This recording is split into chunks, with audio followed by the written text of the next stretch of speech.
মানুষের মধ্যে একটা বিচিত্র প্রবৃত্তি থাকে, অন্য সকলের বিষয়ে, তাদের জীবনের বিষয়ে, তাদের ব্যক্তিত্বের বিষয়ে, তাদের ভবিষ্যতের বিষয়ে অনুমান করা। এটা হলো অনুচিত। কারোর অতীতকালকে দেখে লোকে ভবিষ্যৎ বলে দিতে পারেন, বর্তমানকে দেখে ভবিষ্যতের বিষয়ে অনুমান করে ফেলেন। উদাহরণ দিতে হলে বলবো, কোনো দাসকে দেখুন, ওকে দেখে লোকে বলে যে ওর ভবিষ্যৎ সেটাই হতে পারে, অনুমান করে ফেলেন। আর এই রাজাকে দেখুন, উনি তো কত সুখী হবেন, উনি তো জগতের সব থেকে অধিক সুখী মানুষ, কত সুখ সুবিধা আছে ওনার কাছে, ধারণা করে ফেলেন। তবে সত্য তো এটাই যে কারোর ব্যক্তিত্বের বিষয়ে, তাদের ভবিষ্যতের বিষয়ে আপনি পূর্ণ সত্য কখনোই বলতে পারবেন না, শুধু অনুমান করতে পারবেন। আর এই অনুমান করে সত্যি কোনো লাভ হয় না, কারণ এই কাল সেটা হলো অত্যন্ত শক্তিশালী। কালো থেকে কালোতর কয়লাকেও হিরেতে পরিণত করতে পারে, অনেক বড় বড় রাজাকেও বিদূষক বানিয়ে ফেলতে পারে এক মুহূর্তেই। তাহলে আপনি অনুমান করে কি লাভ? কি পেলেন অনুমান করে? সেই জন্য কারোর বিষয়ে কোনো অনুমান করবেন না, তার ভবিষ্যতের বিষয়ে অনুমান করতে যাবেন না, কারোর বিষয়ে কোনো ধারণা করে নেবেন না। কিছু করতে হলে ভালোবাসুন, সবার মধ্যে ভালোবাসা ছড়ান, সবার মধ্যে ধন্যাত্মক ভাব ছড়ান। এই মন প্রসন্ন হয়ে বলবে, রাধা রাধা।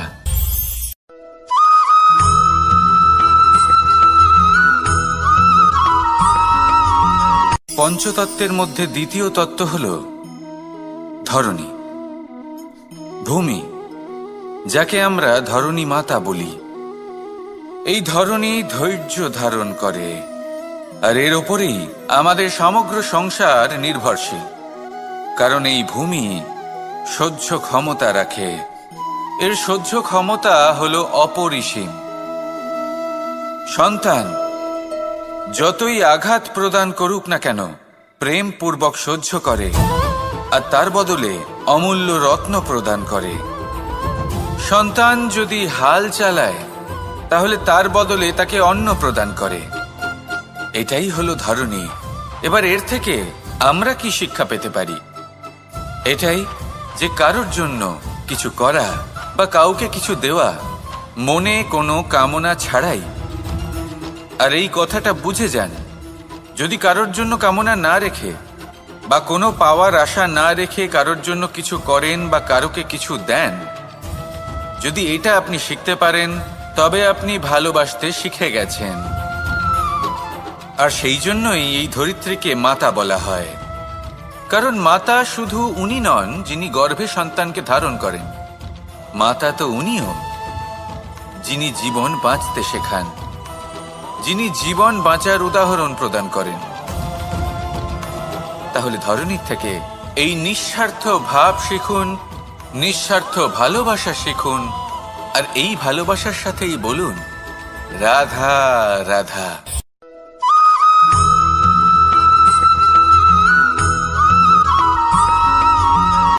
সংসারে আমাদের জীবনে যখন কোনো সুখ বা দুঃখ আসে, তার জন্য আমরা কাউকে না কাউকে অবশ্যই দায়ী করে থাকি, তাই না? এই ব্যক্তি আমাদের সাথে এরকম কাজ করেছেন, তাই আমার সাথে এমন হলো। ওই ব্যক্তি যদি এমনটা না করতেন, তাহলে আজ আমি ওই স্থানে পৌঁছতে পারতাম। সবই আপনার দৃষ্টিভঙ্গির ওপর নির্ভরশীল। আর যদি আপনার দৃষ্টিভঙ্গি এমন হয়, তাহলে তা অনুচিত। সত্যি কথা বলতে, এই সংসারে ভিন্ন ভিন্ন ধরনের মানুষ আছে। এটা আপনার ওপর নির্ভর করছে কিভাবে তাদের স্বাগত জানাবেন। একবার ভাবুন, আমি আমার দুটো হাত সামনে নিয়ে এলাম, দুটো মুঠো খুলে দিলাম। দুই প্রকারের মানুষ আসবেন, কিছু না কিছু দিয়ে যাবেন। এই মুঠো যদি আমি বন্ধ করে দিই, তাহলে না কেউ আমাকে কিছু দিতে পারবে, না আমার কিছু যাবে আসবে। নিশ্চয়ই বুঝতে পারছেন এই দুই ধরনের ব্যক্তি কারা এবং তারা কি দিয়ে যান। আমি যদি নিজের মুঠো খুলে দিই, তাহলে কিছু ভালো মানুষ আসবেন, আমাকে আনন্দ, সন্তুষ্টি, জ্ঞান প্রদান করে যাবেন, ভালো অভিজ্ঞতা দিয়ে যাবেন। কোনো খারাপ ব্যক্তি যদি আসেন, তাহলে তিনিও খারাপ অভিজ্ঞতা দেবেন, যার থেকে আমি শিক্ষা লাভ করব। এই সব কিছু আমি লাভ করতে পারি। মুঠো যদি বন্ধ করে রাখি, তাহলে আমি কিছুই পাবো না। দেখুন, এই সংসারে প্রত্যেকের জীবন এইরকম। প্রত্যেকের জীবনে সবকিছুই আছে, ভালো খারাপ দুই মানুষই আছে, ভালো অভিজ্ঞতা আছে, খারাপ অভিজ্ঞতা আছে। নির্ভর করছে আপনার উপর যে আপনি কি করবেন, এনাদের স্বাগত কিভাবে জানাবেন, কার থেকে কি বুঝবেন, কি শিখতে পারবেন, আর কোন দৃষ্টিভঙ্গি নিয়ে অগ্রসর হবেন। এটাই নির্ধারণ করবে যে আপনার জীবন কেমন হবে। আসুন আমার সাথে ভালোবেসে বলুন, রাধা রাধা।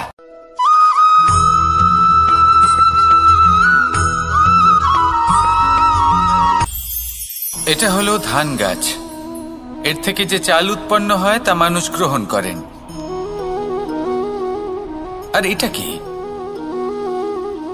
এ হলো জংলি ঘাস। একবার ভেবে দেখুন, যদি এই জংলি ঘাস ধান গাছের আশেপাশে থাকে তাহলে কি হবে? ধান উৎপন্ন হতে পারবে? তা উৎকৃষ্ট হতে পারবে? আমরা কি তা গ্রহণ করতে পারবো? কখনোই নয়। এই জংলি ঘাস ধানকে নষ্ট করে দেবে, কিন্তু নিজে জীবিত থাকবে। এটাই হলো আজকের শিক্ষা। এই সংসারে যদি আপনি নীতির পথে চলতে চান, উচিত কর্ম করতে চান, সংসারকে সেবা করতে চান, তাহলে জংলি ঘাসের মতো ব্যক্তিদের থেকে সবসময় দূরে থাকতে হবে। সেই ব্যক্তি যারা দুর্নীতি এবং মিথ্যা দ্বারা পরিপূর্ণ, যাদের ব্যবহার অশুভ, যাদের অনেক অশুভ গুণ রয়েছে, তারা সঠিক নয়। সেই সকল ব্যক্তি যাদের চরিত্র অত্যন্ত দুষ্ট হয়, তারা হয় শুভ চরিত্রের ব্যক্তিকে একদম নষ্ট করে দেয়, নয় নিজের মতো বানিয়ে তোলে। তাই যদি আপনি নীতির পথে চলতে চান, এই সংসারের জন্য শুভ কর্ম করতে চান, তাহলে সেই সঙ্গ লাভ করুন যে সঙ্গ জ্ঞানে পরিপূর্ণ, যাদের মধ্যে অনেক গুণ আছে, যাদের থেকে প্রতিদিন কিছু শিখতে পারবেন। এমন ব্যক্তির সাথে জীবন অতিবাহিত করুন। দুরাচারীদের থেকে দূরে থাকুন। তবেই এই মন প্রসন্ন হয়ে বলবে, রাধা রাধা।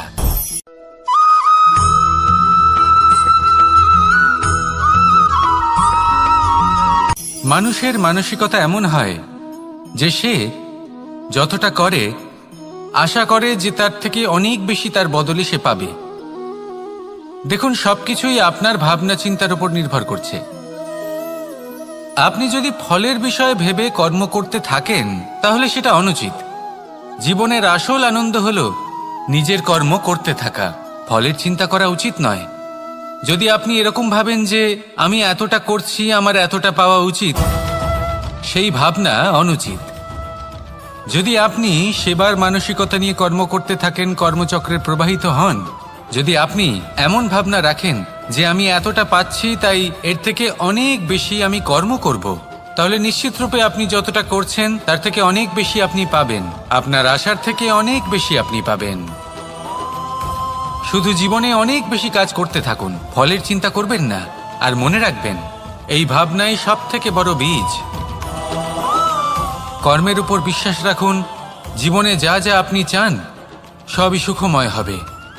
আসুন আর আমার সাথে ভালোবেসে বলুন, রাধা রাধা।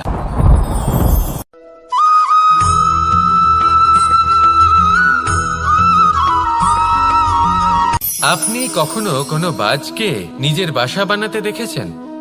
এই বাজ যখনই কোনো বাসা বানায় তখন উঁচু গাছের ডালে বা কোনো পর্বতের শিখরে বাসা বানায়, অনেক উচ্চতায়। আর সেখানে তার সন্তানও জন্মগ্রহণ করে। যখন এই সন্তানেরা জন্মায় তখন এই বাজ খুবই ভালোবেসে এবং খুব সাবধানে এদের পালন পোষণ করে। নিজের ঠোঁট দিয়ে তাদের ঠোঁটে খাবার পরিবেশন করে। কিন্তু যেই সেই সন্তানেরা হৃষ্টপুষ্ট হয়ে যায় এবং সেই কথা বাজ নিজে বুঝতে পেরে যায়, সেই বাজ নিজেই সেই বাসা ছিন্ন ভিন্ন করে দেয়। সেই সন্তান যাদের সবেমাত্র ডানা গজিয়েছে, কিভাবে উড়তে হয় তারা জানে না, সেই সন্তানগুলিকে উচ্চতা থেকে ঠেলে দেয়। সেই সন্তান প্রথমে ভয়ভীত হয়ে যায়। তারা সামনে মৃত্যুকে দেখতে পেয়ে ভয়ের কারণে তাদের ডানা ঝাপটাতে থাকে। আর সেই প্রক্রিয়াতেই সেই সন্তানগুলি উড়তে শুরু করে দেয়। এবার এই ঘটনায় আমরা কি শিক্ষা পেতে পারি? এটাই, যদি আপনি মাতা পিতা হন তাহলে নিজের সন্তানকে অবশ্যই স্নেহ করুন, কিন্তু তাদেরকে নিজের আঁচলের তলায় বেঁধে রাখবেন না। যদি আপনি চান আপনার সন্তান জীবনে উন্নতি করুক, তাহলে নিজের মুঠো থেকে তাদের স্বতন্ত্র করে দিন। এই সংসারে সংঘর্ষ করতে দিন। সেই সন্তান নিজেই বুঝতে পারবে যে জন্মের সময় পাওয়া ডানা কি করে ব্যবহার করতে হয়। আর আপনার চোখের সামনে আপনার সন্তান এই আকাশে উড়তে থাকবে। তাহলে আসুন আমার সাথে ভালোবেসে বলুন, রাধা রাধা।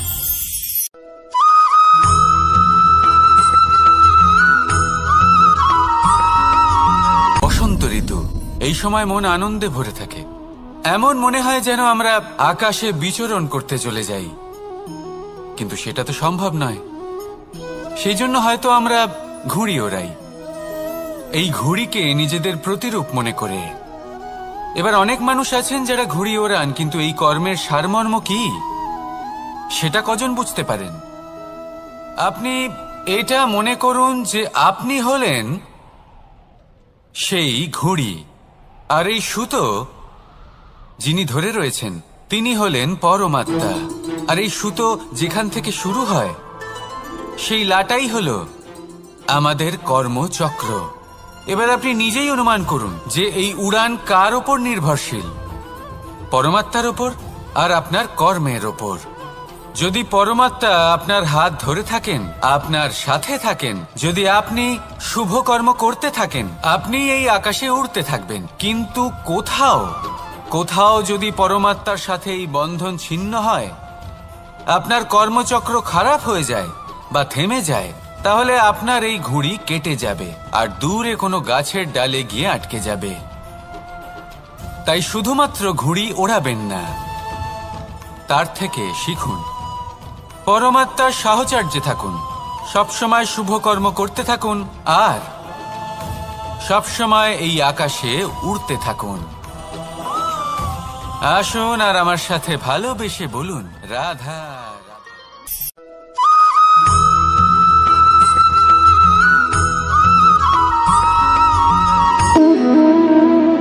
সম্পর্ক হলো আমাদের জীবনের একটি আধার।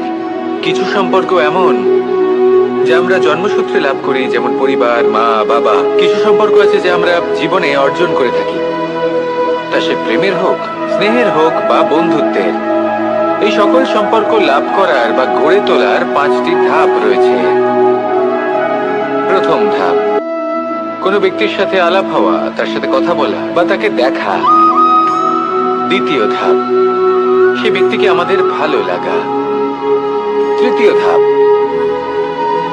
আমাদের এটা চাইতে শুরু করা যে জীবনে এই ব্যক্তি যেন আমাদের বন্ধু হন, আমাদের জীবনে থাকেন, বা আমাদের কাউকে ভালোবেসে ফেলা আর এটা আমাদের ভাবা বা চাওয়া যে সেই ব্যক্তি যেন আজীবন আমার সাথে থাকেন, আমার জীবনে আমার সাথী হয়ে। চতুর্থ ধাপ, লাভ করা। এবার এই ধাপটি অনেক মানুষের পক্ষেই খুবই সরল হয়, বড়ই সরলভাবে নিজেদের সঙ্গীকে লাভ করে থাকেন। কিছু মানুষের জন্য এই ধাপ অত্যন্ত কঠিন হয়ে থাকে। অনেক প্রতিকূল পরিস্থিতির উপর জয়লাভ করে তারা সঙ্গীকে লাভ করেন, কিন্তু লাভ অবশ্যই করেন। এরপরে আসে পঞ্চম, অন্তিম এবং সবথেকে গুরুত্বপূর্ণ ধাপ। সেটা হলো সেই সম্পর্ক পালন করা। এটা হলো এমন এক বিষয় যা প্রত্যেক মানুষের শেখা উচিত। যদি ব্যক্তি নিজের জীবনে সম্পর্ক রক্ষা করতে শিখে যান, তবে প্রত্যেক সম্পর্ক তার জীবনকে স্বর্গ করে তুলবে। আসুন আর আমার সাথে ভালোবেসে বলুন, রাধা রাধা।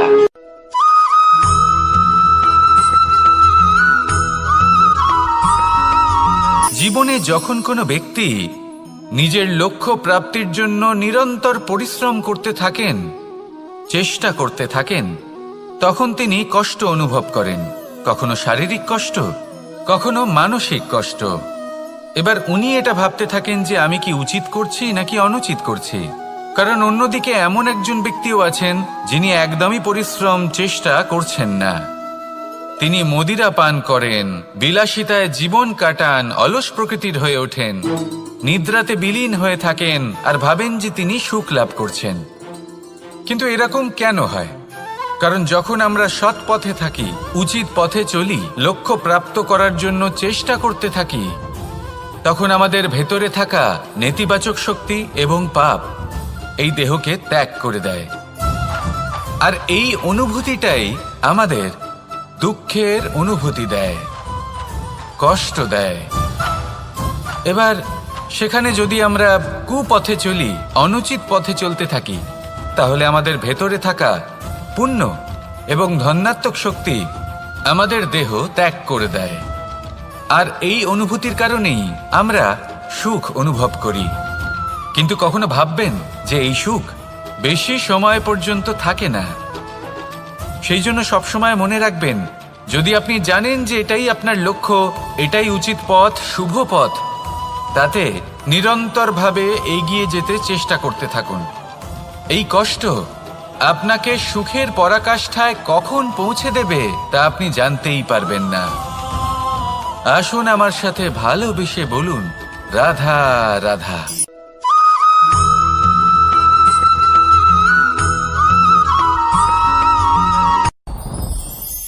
সাথী। সাথী এই শব্দটির ব্যাখ্যা কে কিভাবে করে? মিত্র, সখা, বন্ধু।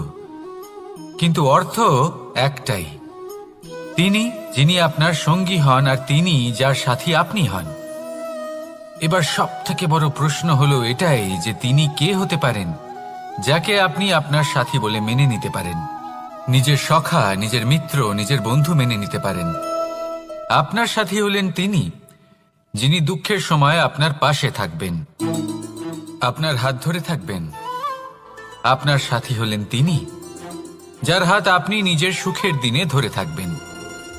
সেই সাথীরই হাত ধরুন যিনি দুঃখে সবসময় আপনাকে সাহায্য করার জন্য তৎপর হয়ে থাকেন, আপনার পাশে থাকেন, আর যাকে সুখের দিনে আপনি আপনার সাথে রাখতে পারেন।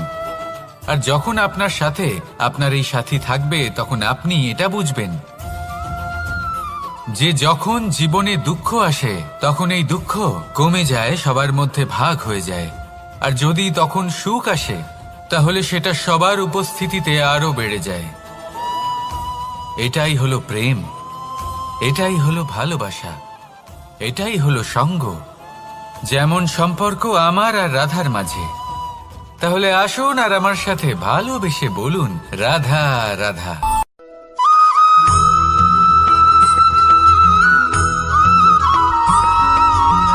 এই সংসারে প্রত্যেক মানুষ এটাই চান যে তিনি যেন ধনবান হন, আর্থিক অবস্থা তার ভালো থাকে, ওনার বাড়িতে লক্ষ্মীর আগমন হয়। কিন্তু সেটা হবে কি করে, সেটাই হলো প্রশ্ন।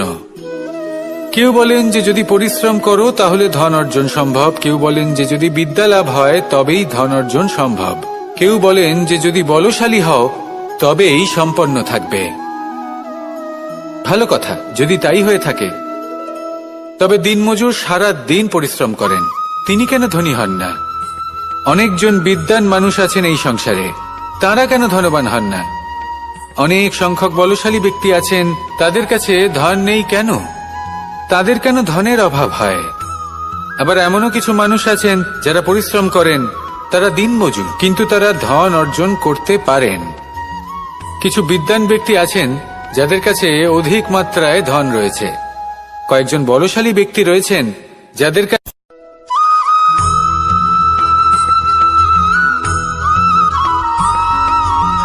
পঞ্চতত্ত্বের মধ্যে দ্বিতীয় তত্ত্ব হল ধরণী, ভূমি, যাকে আমরা ধরণী মাতা বলি। এই ধরণী ধৈর্য ধারণ করে, আর এর ওপরেই আমাদের সমগ্র সংসার নির্ভরশীল। কারণ এই ভূমি সহ্য ক্ষমতা রাখে, এর সহ্য ক্ষমতা হল অপরিসীম। সন্তান যতই আঘাত প্রদান করুক না কেন, প্রেম পূর্বক সহ্য করে, আর তার বদলে অমূল্য রত্ন প্রদান করে। সন্তান যদি হাল চালায়, তাহলে তার বদলে তাকে অন্ন প্রদান করে। এটাই হলো ধরণী। এবার এর থেকে আমরা কি শিক্ষা পেতে পারি? এটাই যে কারোর জন্য কিছু করা বা কাউকে কিছু দেওয়া মনে কোনো কামনা ছাড়াই। আর এই কথাটা বুঝে যান, যদি কারোর জন্য কামনা না রেখে বা কোনো পাওয়ার আশা না রেখে কারোর জন্য কিছু করেন বা কারোকে কিছু দেন, যদি এটা আপনি শিখতে পারেন তবে আপনি ভালোবাসতে শিখে গেছেন। আর সেই জন্যই এই ধরিত্রীকে মাতা বলা হয়, কারণ মাতা শুধু উনি নন যিনি গর্ভে সন্তানকে ধারণ করেন, মাতা তো উনিও যিনি জীবন বাঁচতে শেখান, যিনি জীবন বাঁচার উদাহরণ প্রদান করেন। তাহলে ধরনীর থেকে এই নিঃস্বার্থ ভাব শিখুন, নিঃস্বার্থ ভালোবাসা শিখুন, আর এই ভালোবাসার সাথেই বলুন রাধা রাধা।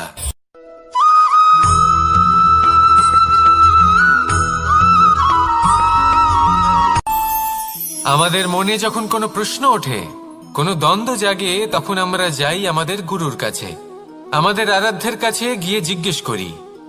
এইভাবেই একদিন আমি পৌঁছলাম আমার আরাধ্যের কাছে, আমার মহাদেবের কাছে, আর ওনাকে প্রশ্ন করলাম যে মহাদেব, জীবনে আনন্দ পাওয়ার, উৎসব পালনের, প্রেম ভাগ করে নেবার, জীবনকে উপভোগ করে নেওয়ার সর্বশ্রেষ্ঠ সময় কোনটা?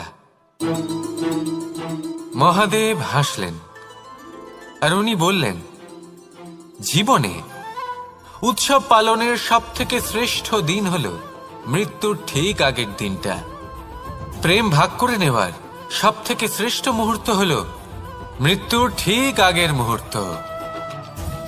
জীবনকে উপভোগ করে নেওয়ার সর্বশ্রেষ্ঠ প্রহর হল মৃত্যুর এক প্রহর পূর্বে। তখন আমি চমকে গেলাম। আমি বললাম, কিন্তু মহাদেব, মৃত্যু তো অনিশ্চিত, আমরা জানিও না কবে আমাদের মৃত্যু হবে। মহাদেব আবার হাসলেন। উনি বললেন যে যদি আমরা এভাবে জীবন কাটাই যে আমরা জীবনের প্রত্যেক দিন, প্রত্যেক মুহূর্ত, প্রত্যেক প্রহর শেষ বলে মনে করি, তাহলে আমাদের সমস্ত জীবন আনন্দের সাথেই অতিবাহিত হবে। কি বলেন?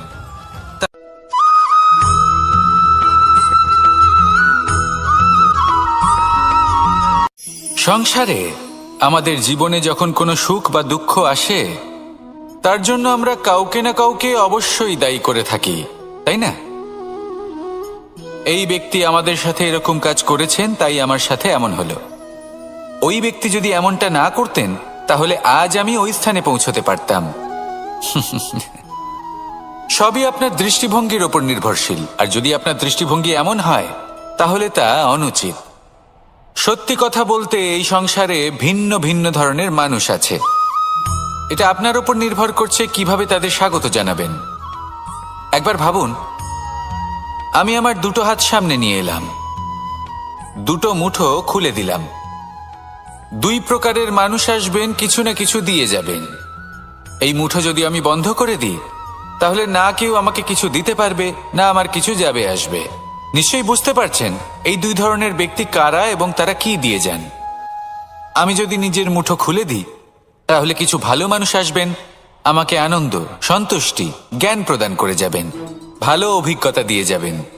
কোনো খারাপ ব্যক্তি যদি আসেন, তাহলে তিনিও খারাপ অভিজ্ঞতা দেবেন, যার থেকে আমি শিক্ষা লাভ করব।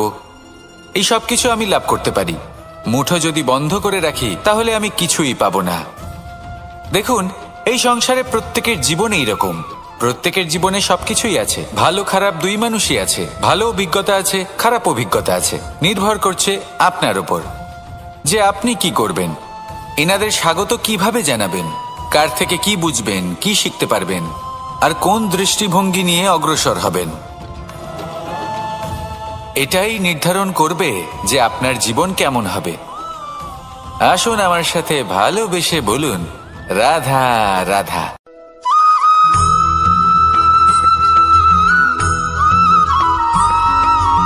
জীবনে অগ্রসর হওয়ার জন্য আমাদের কাকে প্রয়োজন হয়?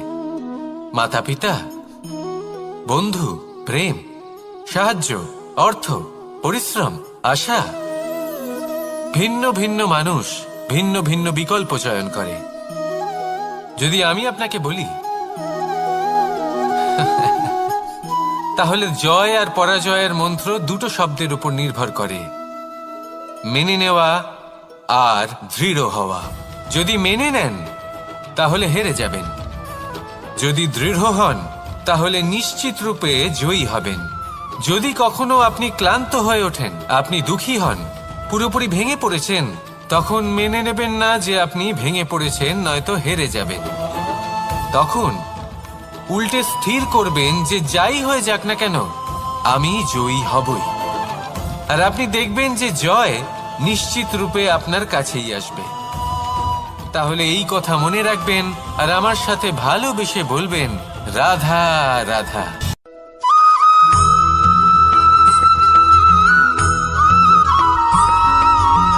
ভালো, শুধু ওনাদের কঠোর ব্যবহার দেখলে আমরা একটু ভয় পেয়ে যাই।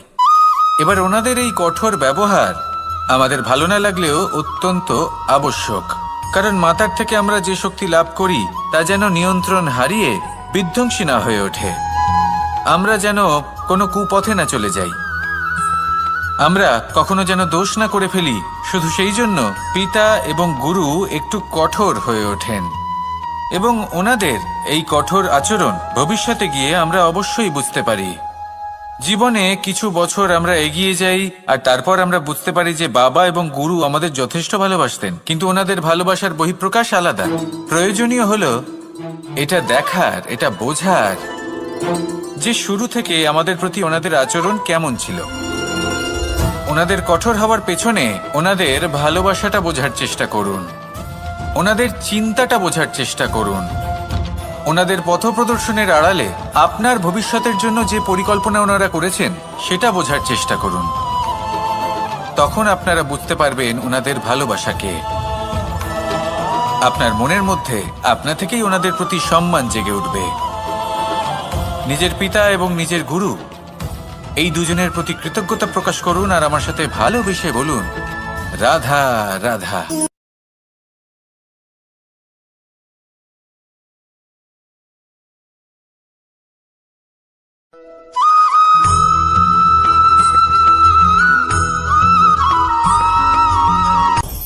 আপনি কখনো পর্বতের শিখরে উঠেছেন? আপনি দেখতে পাবেন পর্বতের পদতলে প্রচুর সুন্দর ফুল রয়েছে, সবুজ বনানী রয়েছে।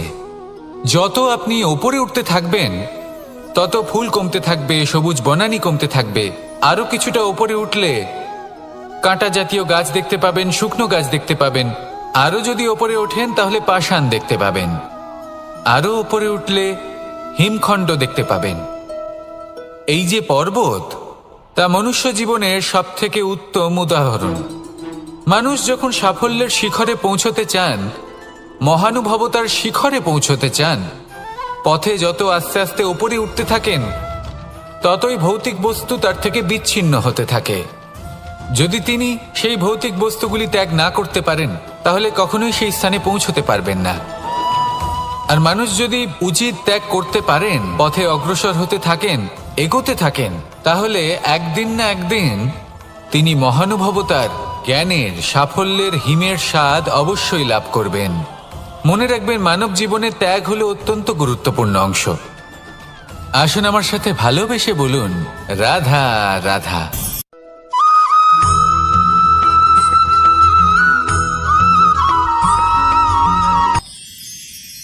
মানুষ তার জীবনে দুই ধরনের পরিস্থিতিকে খুব ভয় পায়। এক, কোনো কারণবশত কারোর সামনে নত হওয়া। দুই, কোনো কারণে নিজের চরিত্র থেকে, নিজের মূল্যবোধ থেকে বিচ্যুত হওয়া। এবার কেন হয় এরকম যে কথায় কথায় কারোর সামনে নত হতে হয়? কেন বারংবার নিজের চরিত্র থেকে চ্যুত হতে হয়? এরকম কেন হয়? এটা তখনই হয় যখন আমাদের শিক্ষা এবং মূল্যবোধের অভাব থাকে। যদি মানুষের মধ্যে প্রকৃত শিক্ষা থাকে তাহলে এই সংসারে কোনো সময় এবং কারোর সামনেই নত হওয়ার কোনো প্রয়োজন নেই। যদি মানুষের মধ্যে মূল্যবোধ থাকে তাহলে তাকে নিজের মূল্যবোধ বা চরিত্র থেকে বিচ্যুত হতে হয় না, তা সে যাই হয়ে যাক না কেন। কোনো বালককে যদি জন্ম থেকেই সুশিক্ষার অধিকারী করা হয়, শিক্ষিত করা হয়, মূল্যবোধের অধিকারী করা হয়, তবে সে এই সংসারে এমন কর্ম করবে যাতে সে নিজেকে, নিজের পরিবারকে, সমগ্র সমাজকে গর্বিত করতে পারে। শিক্ষা লাভ করুন, মূল্যবোধ লাভ করুন এবং আমার সাথে ভালোবেসে বলুন, রাধা রাধা।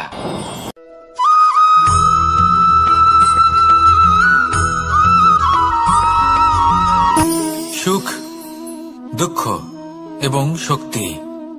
এই তিন হলো এই সংসারের ত্রিদেবের মতো। আমাদের জীবনে যা কিছু ঘটছে এই তিনটির ভিত্তির উপরেই হচ্ছে।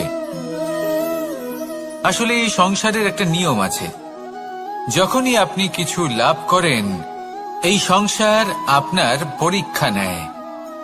এটা জানার জন্য আপনার পরীক্ষা নেয় যে আপনি যা কিছুই লাভ করেছেন আপনি কি আদৌ সেটার যোগ্য কিনা। ঠিক সেইভাবেই এই সুখ, দুঃখ এবং শক্তি আপনার পরীক্ষা নিয়ে থাকে। যখন সুখ আসে তখন সে আপনার পরীক্ষা নেয় যে আপনার মধ্যে অহংবোধ জাগ্রত হয়নি তো। যদি অহংবোধ চলে আসে তাহলে সুখ সেখানেই সঙ্গ ত্যাগ করে। দুঃখ আপনার ধৈর্যের পরীক্ষা নিতে থাকে, আর যদি আপনার মধ্যে ধৈর্য না থাকে তাহলে এটা আপনাকে আরো বেশি দুঃখের গভীর অন্ধকারে ঠেলে দেবে। সেখানে শক্তি পরীক্ষা নেয় আপনার বিনম্রতার। যদি আপনি বিনম্র না হন তাহলে হয় এই শক্তি আপনার সঙ্গ ত্যাগ করবে, নয় এই শক্তি বিনম্রতার অভাবে আপনার পতনের কারণ হতে পারে। এই সংসারে যে কোনো ব্যক্তি যিনি এই পরীক্ষায় উত্তীর্ণ হয়ে থাকেন এই জীবনে তিনি সাফল্য লাভ করেন। আসুন আমার সাথে ভালোবেসে বলুন, রাধা রাধা।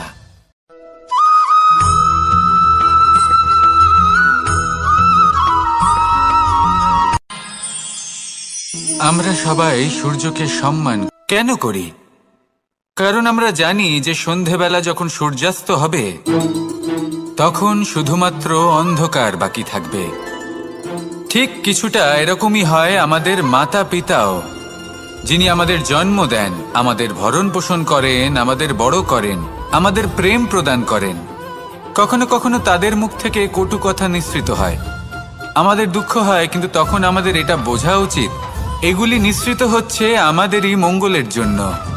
যেমন সূর্যদেব, উনিও উত্তাপ দিয়ে থাকেন আমাদেরই মঙ্গলের জন্য, যাতে ফসল পাকতে পারে, যাতে জল বাষ্প হয়ে মেঘ হতে পারে, বৃষ্টি হতে পারে, আর এই সংসারে নিরন্তর জলের প্রবাহ থাকে।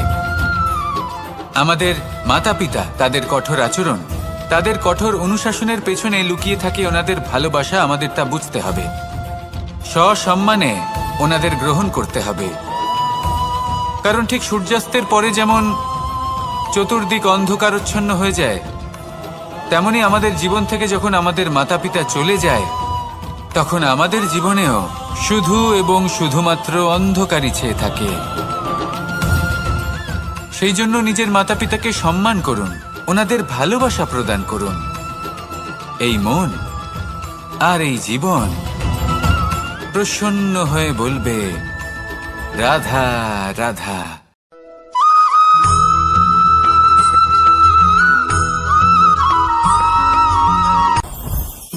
জীবনে কিছু শেখা অত্যন্ত গুরুত্বপূর্ণ।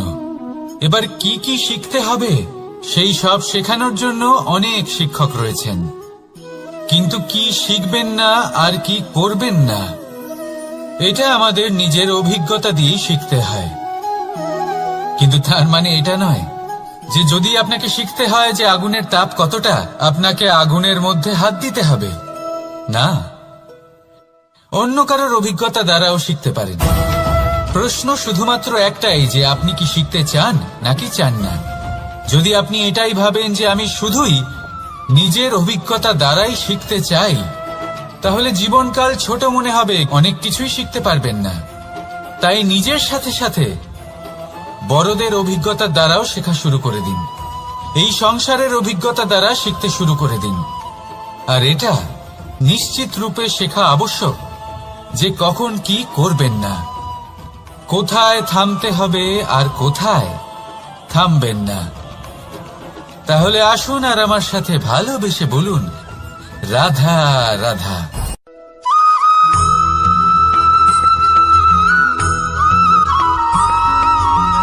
এই সংসারে সবথেকে বেশি কোমল বস্তু হলো রেশম। এই রেশম এতটাই কোমল হয় যে এর পুরো একটা থান শুধুমাত্র একটা হাতে ধরা সম্ভব। কখনো ভেবে দেখেছেন এই রেশম কিভাবে হয়? একটি কীট তার লালার দ্বারা উৎপন্ন হয়। এই কীট সেই রেশমকে পাক দিতে থাকে, পাক দিতেই থাকে আর আস্তে আস্তে তার মধ্যেই জড়িয়ে পড়ে। শেষে ওর এই সুন্দর অমূল্য সৃষ্টি রেশমের এই সুতো তার নির্মাণ কার্য পূর্ণ হয়, কিন্তু তাতেই ও নিজে বন্দী হয়ে যায়। নিজেরই মায়াজালের এই বন্দী গৃহে নিজেই ফেঁসে যায়। এবার এই সুতোকে ব্যবহারযোগ্য করে তোলার জন্য এই কীটগুলিকে এই কবচের সাথেই ফুটন্ত জলে ফেলে দেওয়া হয়। এই সংসারে যদি আমাদের স্বপ্ন এই সংসারের দুঃখ হরণ করার জন্য, এই সংসারে সুখ বিতরণ করার জন্য হয়, তবেই আমাদের প্রগতি সম্ভব। যদি আমাদের এই স্বপ্ন শুধুই আমাদের এবং আমাদের স্বার্থ সিদ্ধির জন্য হয়, তাহলে এই স্বপ্ন আমাদের অন্ধ করে দেবে, আমাদের অন্ধকারের পথে নিয়ে যাবে, আর আমরাও সেই কীটের মতো হয়ে যাব। নিজেদেরই মায়াজালে আমরা নিজেই ফেঁসে যাব, আর শেষে আমরা যদি কিছু লাভ করি তা হবে একাকিত্ব, অন্ধকারময় মৃত্যু। তাই স্বপ্ন অবশ্যই দেখুন, কিন্তু এমনভাবে স্বপ্ন দেখবেন না যে তার এই বন্দিগৃহে আপনি নিজেই ফেঁসে গেলেন। স্বপ্ন দেখুন পরোপকারে।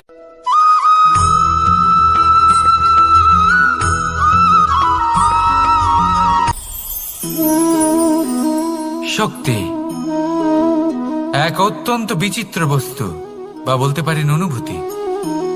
পিতা সবসময় চান যেন তিনি তার শক্তি পুত্রকে। আসুন আপনাকে সহজে বোঝাই। যদি আপনি সুপাত্র হন আর আপনাকে শক্তি দেওয়া হয়, তাহলে আপনি সেই শক্তির গুরুত্ব বুঝবেন, কোথায় সেই শক্তি প্রয়োগ করা উচিত সেটা বুঝবেন। আর এটা যেহেতু অর্জন করা শক্তি হবে, সেই শক্তির অপব্যবহার হবে না। কিন্তু যদি এই আপনি কুপাত্র হন আর যদি আপনাকে এই শক্তি দেওয়া হয়, তাহলে কি হবে? দেখতে গেলে এই শক্তি আপনি দান হিসেবে পেয়েছেন, তাই না আপনি এই শক্তির গুরুত্ব বুঝবেন আর না এর প্রয়োগ আপনি জানবেন। তার অপব্যবহার হওয়া সুনিশ্চিত। তাই যদি আপনি কোনো শক্তি অর্জন করতে চান, তাহলে আগে তার যোগ্য হয়ে উঠুন, পুত্র নয় পাত্র হয়ে উঠুন। আর আমার সাথে ভালোবেসে বলুন, রাধা রাধা।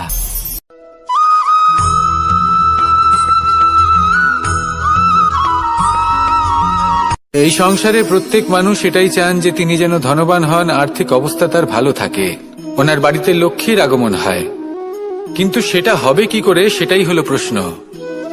কেউ বলেন যে যদি পরিশ্রম করো তাহলে ধন অর্জন সম্ভব, কেউ বলেন যে যদি বিদ্যা লাভ হয় তবেই ধন অর্জন সম্ভব, কেউ বলেন যে যদি বলশালী হও তবেই সম্পন্ন থাকবে। ভালো কথা, যদি তাই হয়ে থাকে, তবে দিনমজুর সারা দিন পরিশ্রম করেন, তিনি কেন ধনী হন না? অনেকজন বিদ্বান মানুষ আছেন এই সংসারে, তারা কেন ধনবান হন না? অনেক সংখ্যক বলশালী ব্যক্তি আছেন, তাদের কাছে ধন নেই কেন? তাদের কেন ধনের অভাব হয়? আবার এমনও কিছু মানুষ আছেন যারা পরিশ্রম করেন, তারা দিনমজুর, কিন্তু তারা ধন অর্জন করতে পারেন।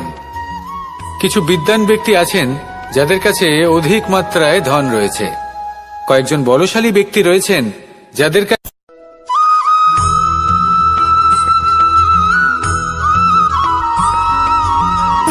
সুখ, দুঃখ এবং শক্তি, এই তিন হলো এই সংসারের ত্রিদেবের মতো। আমাদের জীবনে যা কিছু ঘটছে এই তিনটির ভিত্তির উপরেই হচ্ছে।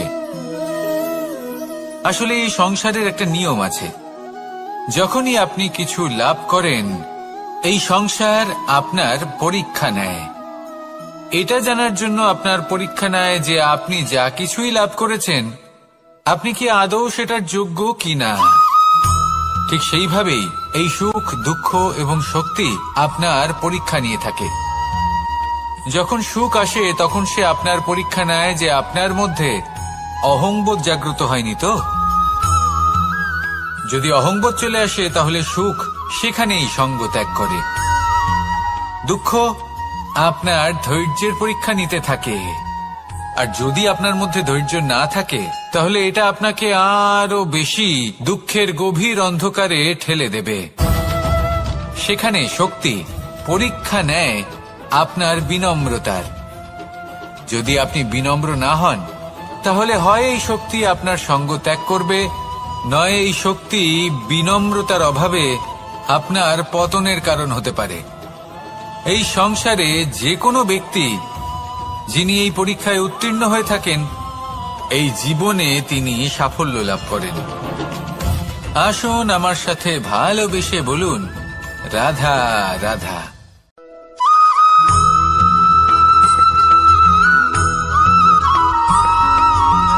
পঞ্চতত্ত্বের মধ্যে দ্বিতীয় তত্ত্ব হল ধরণী, ভূমি, যাকে আমরা ধরণী মাতা বলি। এই ধরণী ধৈর্য ধারণ করে, আর এর ওপরেই আমাদের সমগ্র সংসার নির্ভরশীল। কারণ এই ভূমি সহ্য ক্ষমতা রাখে, এর সহ্য ক্ষমতা হল অপরিসীম। সন্তান যতই আঘাত প্রদান করুক না কেন, প্রেম পূর্বক সহ্য করে, আর তার বদলে অমূল্য রত্ন প্রদান করে। সন্তান যদি হাল চালায়, তাহলে তার বদলে তাকে অন্ন প্রদান করে। এটাই হলো ধরণী। এবার এর থেকে আমরা কি শিক্ষা পেতে পারি? এটাই যে কারোর জন্য কিছু করা বা কাউকে কিছু দেওয়া মনে কোনো কামনা ছাড়াই। আর এই কথাটা বুঝে যান, যদি কারোর জন্য কামনা না রেখে বা কোনো পাওয়ার আশা না রেখে কারোর জন্য কিছু করেন বা কারোকে কিছু দেন, যদি এটা আপনি শিখতে পারেন, তবে আপনি ভালোবাসতে শিখে গেছেন। আর সেই জন্যই এই ধরিত্রীকে মাতা বলা হয়। কারণ মাতা শুধু উনি নন যিনি গর্ভে সন্তানকে ধারণ করেন, মাতা তো উনিও যিনি জীবন বাঁচতে শেখান, যিনি জীবন বাঁচার উদাহরণ প্রদান করেন। তাহলে ধরণীর থেকে এই নিঃস্বার্থ ভাব শিখুন, নিঃস্বার্থ ভালোবাসা শিখুন, আর এই ভালোবাসার সাথেই বলুন, রাধা রাধা।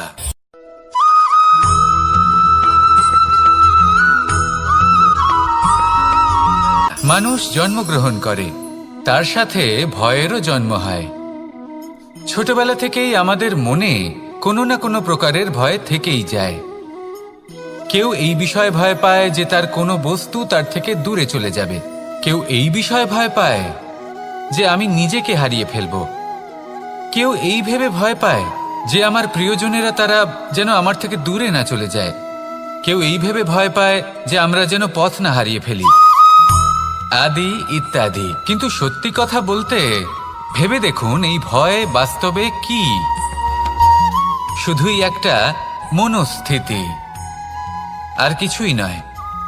যা কিছু আপনি জীবনে পেয়েছেন তা একদিন আপনাকে হারাতে হবে। এই জীবন হলো আপনারই, কিন্তু তাও একদিন সমাপ্ত হবে। তাই ভয় পেয়ে কি লাভ? এই ভয় শুধু আপনাকে জীবন যাপন করা থেকে বাধা দিচ্ছে, আর কিচ্ছু নয়। পথ হারিয়ে ফেললেই বুঝতে পারবেন যে নতুন পথ কিভাবে বানাতে হয়। কিছু মানুষকে জীবন থেকে হারালে তবেই আপনি বুঝবেন যে আপনার আপনজনকে। এই ভয়ের কারণে ভীত হয়ে থাকবেন না। এই তারা নক্ষত্র অন্ধকারের অভাবে গুরুত্ব হারায়। শিবকেও মহাদেব হবার জন্য বিষপান করতে হয়েছিল। প্রত্যেক পরিস্থিতি, প্রত্যেক সাফল্য আপনার পরীক্ষা নেবে, তাতে উত্তীর্ণ হওয়া হলো আপনার কর্ম। যখনই আপনি ভয় পাবেন বা সংকটের সম্মুখীন হবেন, তখন সাহসের সাথে তার সম্মুখীন হন। মনে রাখবেন, যে সম্মুখীন হতে জানে, সাফল্য তার সাথে সবসময় থাকে। আসুন আর আমার সাথে ভালোবেসে বলুন, রাধা রাধা।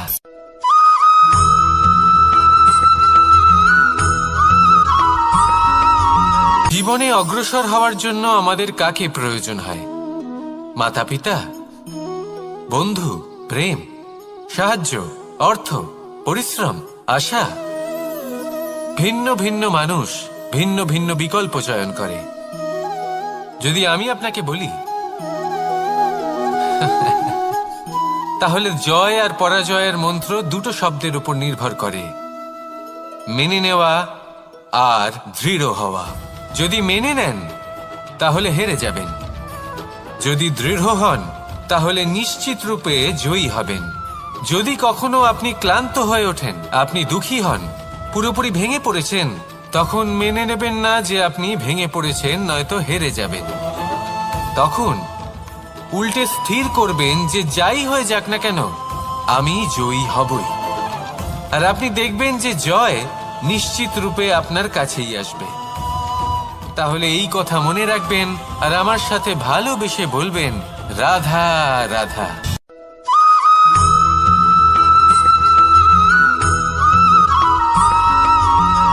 এই সংসারে কোনো বস্তু হোক বা ব্যক্তি হোক, তার একার গুরুত্ব কিন্তু খুব বেশি নয়। একটা উদাহরণ হিসেবে বৃষ্টির ফোঁটাকে ভেবে দেখুন। যদি একটি বৃষ্টির ফোঁটা হয় তাহলে তার খুব বেশি গুরুত্ব থাকে না, কিন্তু যখন সহস্র বৃষ্টির ফোঁটা মেঘের মধ্যে দিয়ে ঝরে পড়ে, তখন সেটা বর্ষার রূপ ধারণ করে। সেই বর্ষা যা এই প্রকৃতিকে শান্ত করে। সেইভাবেই পাথরের ছোট টুকরো, তার খুব বেশি গুরুত্ব থাকে না, কিন্তু যখন অসংখ্য পাথরের টুকরো একত্রিত হয় তখন তা পর্বতের আকার ধারণ করে। সেইভাবেই কিছু মানুষ যখন একত্রিত হন তখন তৈরি হয় পরিবার, কিছু পরিবার যখন একত্রিত হয় তখন তৈরি হয় সমাজ, যখন অনেক সংখ্যক সমাজ একত্রিত হয় তখন তৈরি হয় রাজ্য। এবার এই রাজ্যের সবথেকে গুরুত্বপূর্ণ ব্যক্তি হতে পারেন রাজা, কিন্তু তাও সেই রাজা একা কিছু করতে পারেন না। যুদ্ধ লড়ার সময় তারও নিজের সৈন্যদলকে প্রয়োজন পড়ে। কিন্তু এই সংসারে এমন একজন ব্যক্তি আছেন যিনি একাই সব কাজ করতে থাকেন, এবং সেই ব্যক্তি হলেন মা।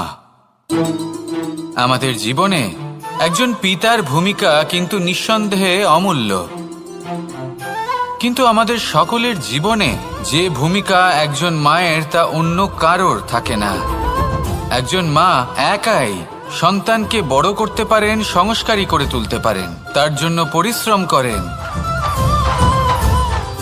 আর এত কিছু কাজ করার পরেও তার কাজের জন্য তিনি প্রশংসা অবশ্য পান না।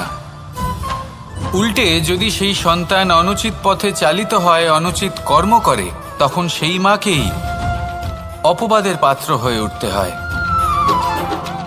আমাদের জীবনে মায়ের যোগদান কতটা সেটা বুঝুন। আপনাকে বড় করে তোলার জন্য উনি কতটা পরিশ্রম করেছেন সেটা বুঝুন। আজ থেকে, এখন থেকে, এই মুহূর্ত থেকে মাকে সম্মান করতে শিখুন। যখন সময় পাবেন, যখন সুযোগ হবে, তখন তার প্রশংসা করুন, ওনারও ভালো লাগবে।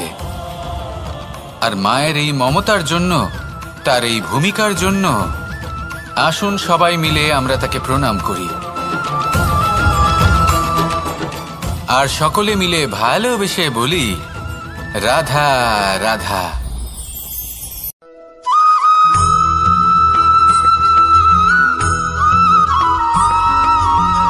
এই সংসারের সবথেকে গুরুত্বপূর্ণ তত্ত্ব কোনটা? প্রথম হলো সময়। জন্ম থেকে মৃত্যু পর্যন্ত এই যে সময়, এটাই তো হলো জীবন।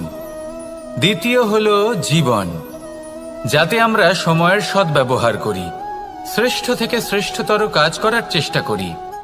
বহু বছরের এই পরম্পরা, এই সংস্কৃতিকে এগিয়ে নিয়ে যাওয়ার চেষ্টা করি। এই সংসারে আমরা অংশগ্রহণ করতে চেষ্টা করি। তৃতীয় হলো ধন, সেই ধন যা প্রত্যেক ব্যক্তি অর্জন করতে চেষ্টা করেন। এবার এই তিনটি তত্ত্বের মধ্যে একটা সামঞ্জস্য আছে, সমান ব্যাপার আছে।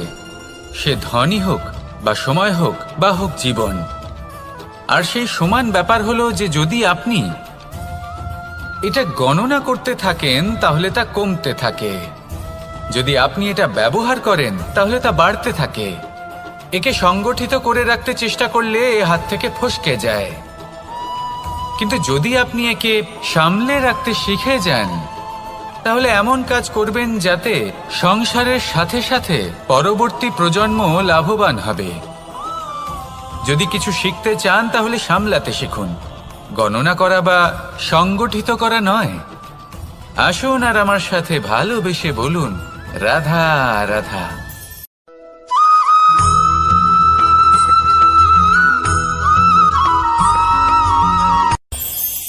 এই সংসারে আমরা প্রকাশ কোথা থেকে পাই? এর উত্তর বড়ই সরল।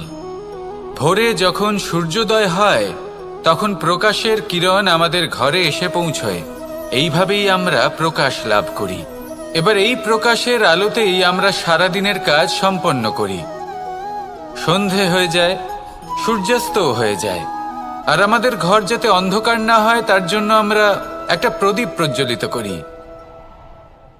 এটাই ঘটে আমাদের জীবনেও। এবার প্রবাহমান আয়ুর সাথে আমরা আমাদের অন্তরে যদি একটা প্রদীপ প্রজ্বলিত করে নিই, তাহলে বিষয়টাই অন্যরকম হবে। এবার আপনি বলবেন কোন প্রকাশের কথা বলছি যা আমাদের অন্তরে জাগ্রত করা সম্ভব? আমাদের আত্মার মাঝে প্রেমের প্রকাশ জাগ্রত করার কথা বলছি। কারণ আমাদের এই জীবন এও হলো দিনের আলোর মতো। আজ প্রকাশ আছে, কিন্তু কোনোদিন অবশ্যই অস্ত হবে। কিন্তু অস্ত হবার আগে যদি আমরা আমাদের আত্মার মাঝে প্রেমের এই প্রকাশ উজ্জ্বলিত করে নিই, তাহলে আমাদের সন্ধ্যাকালও আমরা আনন্দে এবং প্রেমে যাপন করব। তাহলে আসুন আর আমার সাথে ভালোবেসে বলুন, রাধা রাধা।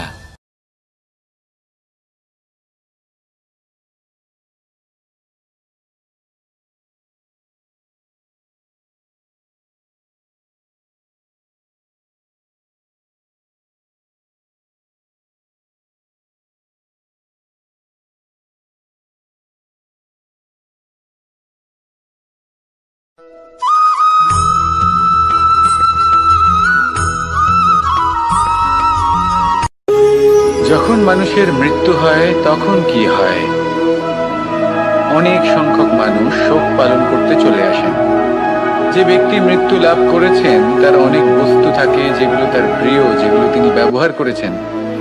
তার শয্যা, তার বস্ত্র, তার আভূষণ সবকিছু তার থেকে বিচ্ছিন্ন করা হয় এবং খালি হাতে তাকে শ্মশানের উদ্দেশ্যে রওনা করা হয়। আমি আপনাকে এই প্রশ্ন করতে চাই, আপনি এই সংসারে কি অর্জন করেছেন? ধন সম্পত্তি, বস্ত্র, আভূষণ, এই সব কিছু যে আপনি অর্জন করেছেন, আপনার মৃত্যুর পরে তা আপনার থেকে দূর হয়ে যাবে। এর উত্তর হলো একটাই, আপনার কর্ম। শুধু সেটাই আছে যা একান্ত আপনার, আর শুধু সেটাই এই সংসার থেকে চলে যাওয়ার পরেও সংসারেই জীবিত থাকবে। যদি আপনি দুষ্কর্ম করেন, তাহলে এই সংসার আপনাকে একটি অনুচিত উদাহরণ হিসেবে মনে রাখবে যে এই ব্যক্তি খুব পাপী ছিল, অনুচিত কর্ম করতেন। যে পথে তিনি চলেছেন সেই পথে কারোর চলা উচিত নয়। সেখানেই যদি আপনি সৎকর্ম করেন, তাহলে সংসার চিরকাল এটাই বলবে যে খুব ভালো মানুষ ছিলেন, সবাইকে ভালোবাসতেন, সবাইকে সাহায্য করতেন, আমার খুব প্রিয় মানুষ ছিলেন। এটাই হলো শ্রেষ্ঠ কর্ম। সেই জন্য জীবনে শুধুমাত্র ধন সম্পত্তি, আভূষণ এই সব অর্জন করতে গিয়ে নিজের মনোনিবেশ করবেন না। শ্রেষ্ঠ কর্ম করুন। সংসার থেকে চলে যাওয়ার পরেও এই কর্মই এই সংসারে আপনাকে জীবিত রাখবে। আসুন আমার সাথে ভালোবেসে বলুন, রাধা রাধা।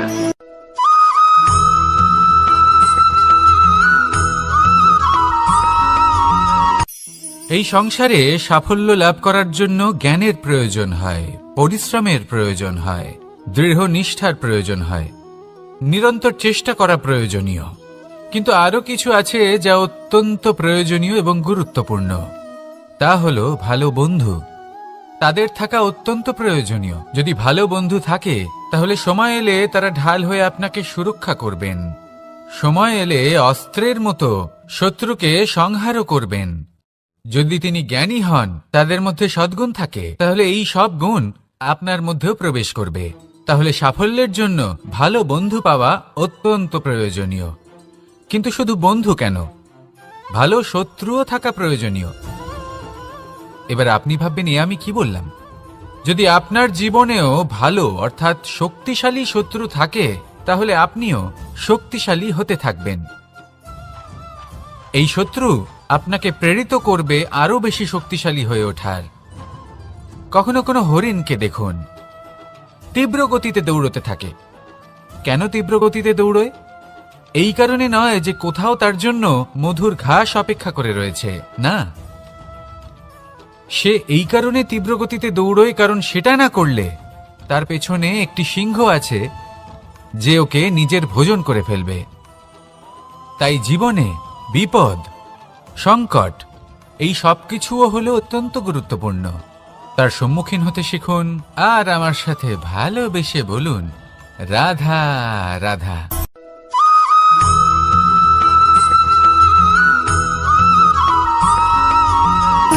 সুখ, দুঃখ এবং শক্তি, এই তিন হলো এই সংসারের ত্রিদেবের মতো। আমাদের জীবনে যা কিছু ঘটছে এই তিনটির ভিত্তির উপরেই হচ্ছে। আসলে এই সংসারের একটা নিয়ম আছে, যখনই আপনি কিছু লাভ করেন এই সংসার আপনার পরীক্ষা নেয়। এটা জানার জন্য আপনার পরীক্ষা নেয় যে আপনি যা কিছুই লাভ করেছেন আপনি কি আদৌ সেটার যোগ্য কিনা। ঠিক সেইভাবেই এই সুখ, দুঃখ এবং শক্তি আপনার পরীক্ষা নিয়ে থাকে। যখন সুখ আসে তখন সে আপনার পরীক্ষা নেয় যে আপনার মধ্যে অহংবোধ জাগ্রত হয়নি তো। যদি অহংবোধ চলে আসে তাহলে সুখ সেখানেই সঙ্গ ত্যাগ করে। দুঃখ আপনার ধৈর্যের পরীক্ষা নিতে থাকে, আর যদি আপনার মধ্যে ধৈর্য না থাকে তাহলে এটা আপনাকে আরো বেশি দুঃখের গভীর অন্ধকারে ঠেলে দেবে। সেখানে শক্তি পরীক্ষা নেয় আপনার বিনম্রতার। যদি আপনি বিনম্র না হন তাহলে হয় এই শক্তি আপনার সঙ্গ ত্যাগ করবে, নয় এই শক্তি বিনম্রতার অভাবে আপনার পতনের কারণ হতে পারে। এই সংসারে যে কোনো ব্যক্তি যিনি এই পরীক্ষায় উত্তীর্ণ হয়ে থাকেন এই জীবনে তিনি সাফল্য লাভ করেন। আসুন আমার সাথে ভালোবেসে বলুন, রাধা রাধা।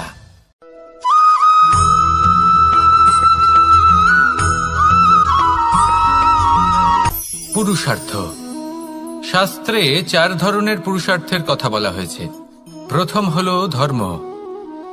আপনি কি জানেন এই ধর্ম আসলে কি? আপনার কি মনে হয় ধর্ম আসলে কি?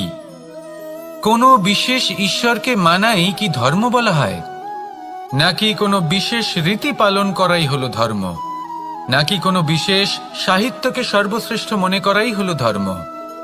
না, ধর্ম হলো সেটা যাকে ধারণ করা যেতে পারে। আর ধারণ শুধু সেটাই করা যায় যা পবিত্র। পবিত্র শুধু তাকেই বলা হয় যা নিঃস্বার্থ, যার মধ্যে শাসন করার কোনো ইচ্ছে নেই, যা সরলভাবেই প্রবাহমান, জল এবং বায়ুর মতো। যখন কোনো ব্যক্তি ধর্মকে ধারণ করেন এবং সেই ধর্ম সেই ব্যক্তিকে রক্ষা করে তখন তাকে ধর্ম বলা হয়। ধর্ম যা রক্ষা করে অহংকার থেকে, খারাপ চিন্তার হাত থেকে। সেই জন্য পুরুষার্থ গড়ে তোলার আগে, ধর্ম পালন করার আগে ধর্মের প্রকৃত অর্থ কি সেটা বুঝে নিন। এটা জেনে রাখুন যে সমস্ত ধর্মের আধার, সমস্ত ধর্মের ভিত শুধুমাত্র ভালোবাসা। আসুন আর এই ভালোবাসার সাথেই বলুন, রাধা রাধা।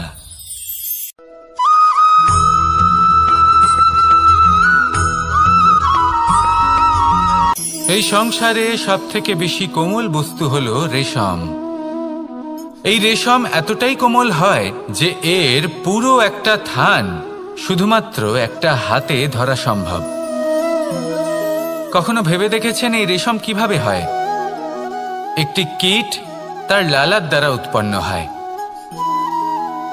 এই কীট সেই রেশমকে পাক দিতে থাকে, পাক দিতেই থাকে আর আস্তে আস্তে তার মধ্যেই জড়িয়ে পড়ে। শেষে ওর এই সুন্দর অমূল্য সৃষ্টি রেশমের এই সুতো তার নির্মাণ কার্য পূর্ণ হয়, কিন্তু তাতেই ও নিজে বন্দী হয়ে যায়। নিজেরই মায়াজালের এই বন্দী গৃহে নিজেই ফেঁসে যায়। এবার এই সুতোকে ব্যবহারযোগ্য করে তোলার জন্য এই কীটগুলিকে এই কবচের সাথেই ফুটন্ত জলে ফেলে দেওয়া হয়। এই সংসারে যদি আমাদের স্বপ্ন এই সংসারের দুঃখ হরণ করার জন্য, এই সংসারে সুখ বিতরণ করার জন্য হয়, তবেই আমাদের প্রগতি সম্ভব। যদি আমাদের এই স্বপ্ন শুধুই আমাদের এবং আমাদের স্বার্থ সিদ্ধির জন্য হয়, তাহলে এই স্বপ্ন আমাদের অন্ধ করে দেবে, আমাদের অন্ধকারের পথে নিয়ে যাবে, আর আমরাও সেই কীটের মতো হয়ে যাব। নিজেদেরই মায়াজালে আমরা নিজেই ফেঁসে যাব, আর শেষে আমরা যদি কিছু লাভ করি তা হবে একাকিত্ব, অন্ধকারময় মৃত্যু। তাই স্বপ্ন অবশ্যই দেখুন, কিন্তু এমনভাবে স্বপ্ন দেখবেন না যে তার এই বন্দিগৃহে আপনি নিজেই ফেঁসে গেলেন। স্বপ্ন দেখুন পরোপকারে।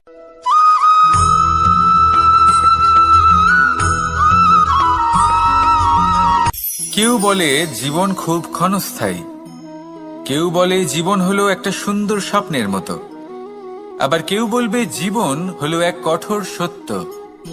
কিন্তু জীবন আসলে কি? জীবন হলো আপনারই প্রতিবিম্ব, একটা দর্পণ। অর্থাৎ আপনি জীবনকে সেইভাবেই পাবেন যেরকম আপনি নিজেকে প্রতিপন্ন করবেন। যদি আপনি দর্পণের দিকে তাকিয়ে হাসেন, তাহলে আপনি সামনে হাসি মুখী দেখতে পাবেন। এবার যদি আপনি গম্ভীর হয়ে থাকেন, তাহলে আপনি একজন রুষ্ট ব্যক্তি দেখতে পাবেন। শেষে সবথেকে বেশি গুরুত্বপূর্ণ হলো আপনার চেষ্টা। আপনাকে সবসময় চেষ্টা করতে হবে যাতে আপনি নিজেকে প্রসন্ন এবং ইতিবাচক মনোভাবে রাখেন। এটা হলো আপনারই উত্তরদায়িত্ব, তাকে পালন করুন। এই মনকে প্রসন্ন রাখুন, এই সংসারকে সুন্দর বলে মনে হবে, আর এই মন প্রসন্ন হয়ে বলবে রাধা রাধা।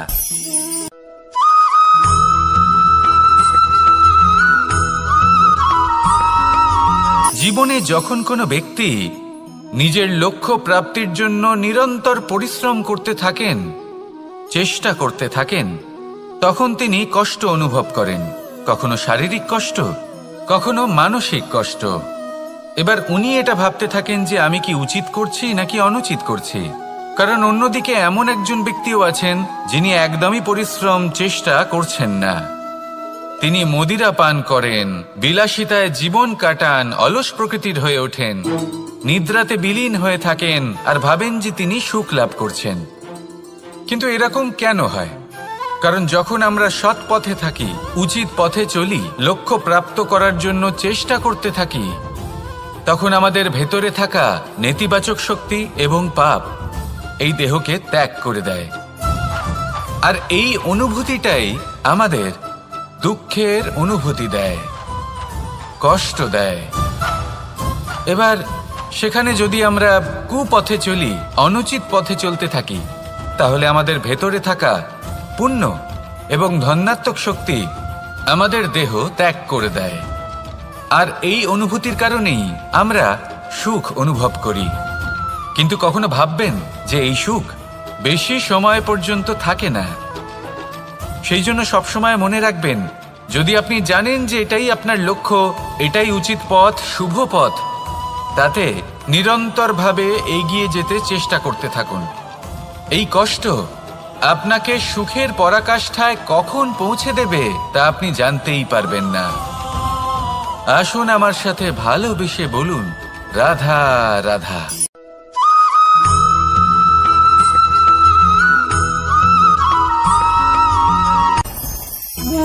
ভোজন। এবার ভোজন সংগ্রহ করার জন্য মানুষ কি না করেন, সবসময় চেষ্টা করতে থাকেন। ফসল উৎপাদনের জন্য অনেক পরিশ্রম করতে থাকেন, কিন্তু অনেক সময় অনেক পরিশ্রম করার পরেও ফসল ভালো উৎপাদন হয় না। এর কারণ কি? কারণ হলো এটাই যে আপনি পরিশ্রম হয়তো অনেক করেছেন, কিন্তু আপনার নজর তো সেই বীজের দিকে ছিলই না যা আপনি রোপণ করেছেন। সেই জন্য সব সময় কোনো বীজ রোপণ করার আগে তাকে পরখ করে দেখুন, তা অত্যন্ত আবশ্যক। আর সেইভাবেই যখনই কোনো কর্মের প্রশ্ন আসে, তাহলে সেখানে শুধুমাত্র পরিশ্রম যথেষ্ট নয়। সেই কাজের প্রতি আপনার কর্তব্য কি, আপনার উদ্দেশ্য কি, সেটা জানা হলো অত্যন্ত গুরুত্বপূর্ণ। তাই কর্ম করুন, কিন্তু সেই কর্মের প্রতি আপনার যা উদ্দেশ্য তার মাহাত্ম্য বুঝতে চেষ্টা করুন। তাহলে আসুন আমার সাথে ভালোবেসে বলুন রাধা রাধা।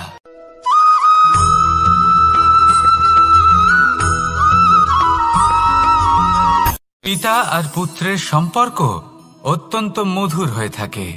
পিতা স্বপ্ন দেখেন, তাকে পূর্ণ করার সকল সম্ভাব্য চেষ্টা করেন, কিন্তু তাও অনেক সময় ওনার স্বপ্ন অপূর্ণ থেকে যায়। তখন পিতা ভাবেন যে স্বপ্ন উনি পূর্ণ করতে পারেননি, ওনার সন্তান তা অবশ্যই পূরণ করবে। যে স্থানে উনি কখনো পৌঁছতে পারেননি, সেই স্থানে ওনার পুত্র অবশ্যই পৌঁছবে। পিতা নিজের সন্তানের ভবিষ্যৎ নিয়ে সেই স্বপ্ন দেখেন, আর যখন সেই সন্তান সামনে এগোতে থাকে তখন তার দুঃখ হয় না, বরং গর্ব হয়। ওনার ভালো লাগে এটা দেখে যে ওনার সন্তান অনেক উন্নতি করছে। কিন্তু যখন সন্তান নিজের অভিভাবকের শক্তি দেখে, তার যশ দেখে হিংসা করতে থাকে, সমস্যা সেইখানেই শুরু হয়।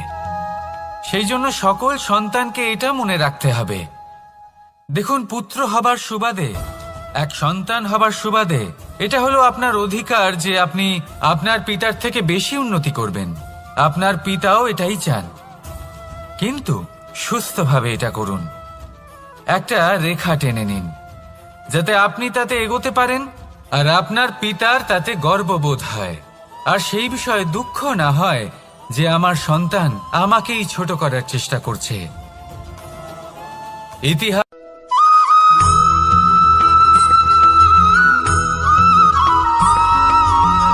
যখন আমরা কোনো বনে প্রবেশ করি, তখন এই সবুজ ঘাস দেখে, এই কোমল ঘাস দেখে আমাদের মন প্রফুল্ল হয়ে ওঠে। ভিন্ন ভিন্ন প্রজাতির ফুল, ভিন্ন ভিন্ন রঙের ফুল দেখে এই মন আনন্দে ভরে ওঠে। এখানে শিশুরা আনন্দ লাভ করে, বড়রা ভোজন গ্রহণ করেন, কথাবার্তা বলেন, হাঁটাহাঁটি করে বেড়ান। এবার ভেবে দেখুন, যখন এই উপবনের নির্মাণ হয়েছিল সেই সময় যদি এই মাটিকে সঠিকভাবে খনন না করা হতো, যদি তাতে সঠিকভাবে বীজ রোপণ না করা হতো, যদি কোনো সংঘর্ষ না হতো, পরিশ্রম না করা হতো, যদি চলতে চলতে পায়ে কাঁটা না বিঁধে যেত, তাহলে এই সুন্দর বন দেখে আমরা কি এই আনন্দ লাভ করতে পারতাম? কখনোই নয়। ধরুন কোনো নদীর তটে সুন্দর একটি বন আছে, সেই বনের আনন্দ লাভ করতে গেলে আপনাকে সেই নদী পার করতেই হবে। যদি সুখের নদীর কাছে পৌঁছতে চান, তাহলে তটে যে কাঁটা রয়েছে সেগুলোর সাথে সংঘর্ষ করতেই হবে। এই সংসারে যদি আপনি সুখ লাভ করতে চান, তাহলে সুখ লাভের এই যাত্রা শুরু করতে হবে সংঘর্ষ দ্বারা। তাহলে সংঘর্ষকে স্বাগত জানান, এর পেছনেই সুখ রয়েছে যা আপনার জন্য অপেক্ষা করছে। এবার হাসুন আর আমার সাথে ভালোবেসে বলুন, রাধা।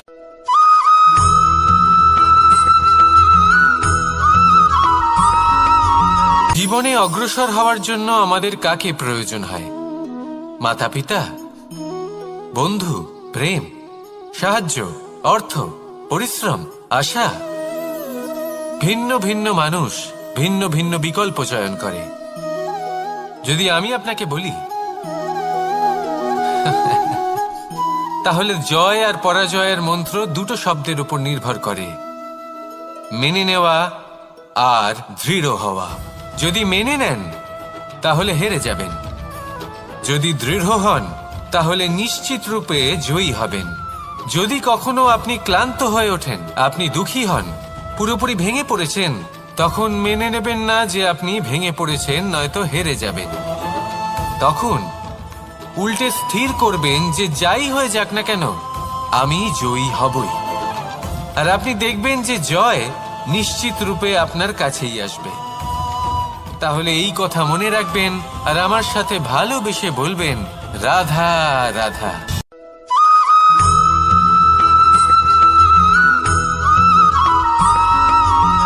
এই সংসারে সব থেকে বড় ব্যক্তি কে? আপনি বলবেন, এ কেমন ধরনের প্রশ্ন? কিন্তু এটা হলো সব থেকে উচিত প্রশ্ন। কেউ এর উত্তর দেবে যে সেই মহাপ্রতাপী রাজা, তিনি হলেন সব থেকে বড় ব্যক্তি, সেই বড় রাজনীতিবিদ, তিনিই সব থেকে বড় ব্যক্তি। আমি আপনাকে জানাই যে সংসারের সব থেকে বড় ব্যক্তি হলেন তিনি, যার সাথে দেখা করলে আপনি নিজেকে ছোট মনে করবেন না। কোনো ব্যক্তি যিনি সব থেকে বেশি শক্তিশালী, আপনি যদি তার সামনে যান তাহলে উনি আপনার অন্তরের শক্তিকে বাইরে বের করে আনবে, আপনার অন্তরের লুকিয়ে থাকা শক্তিকে জাগ্রত করতে প্রেরণা প্রদান করবে। তিনি হলেন বড় ব্যক্তি, তিনি হলেন মহান ব্যক্তি। তিনি নন যিনি নিজের বল এবং ঐশ্বর্য দ্বারা আপনাকে তার সামনে ছোট প্রমাণ করবেন। এবং সেই জন্য মহাদেব আমার আরাধ্য হলেন আমার খুব প্রিয়। কারণ রাজা হোক বা ফকির, কেউ যদি ওনার সামনে যান তাহলে সে নিজেকে ছোট মনে করেন না। আপনিও যদি জীবনে অনেক বড় হতে চান তাহলে কাউকে কখনো নিজেকে ছোট মনে করতে দেবেন না। তার অন্তরে বড় হয়ে ওঠার প্রেরণা প্রদান করুন। আসুন আমার সাথে ভালোবেসে বলুন, রাধা রাধা।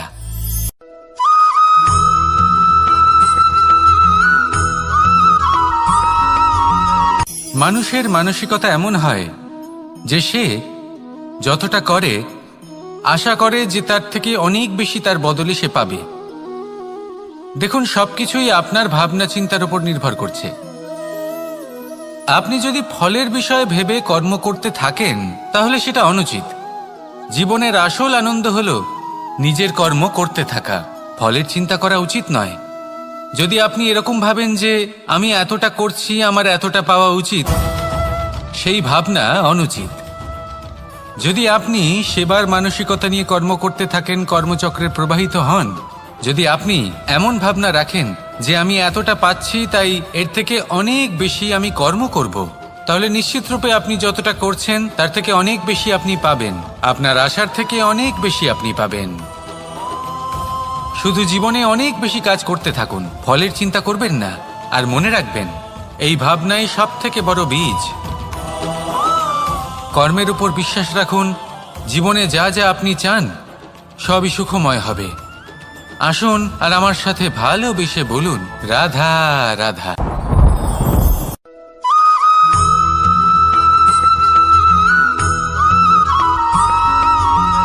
এই দড়িটা দেখুন,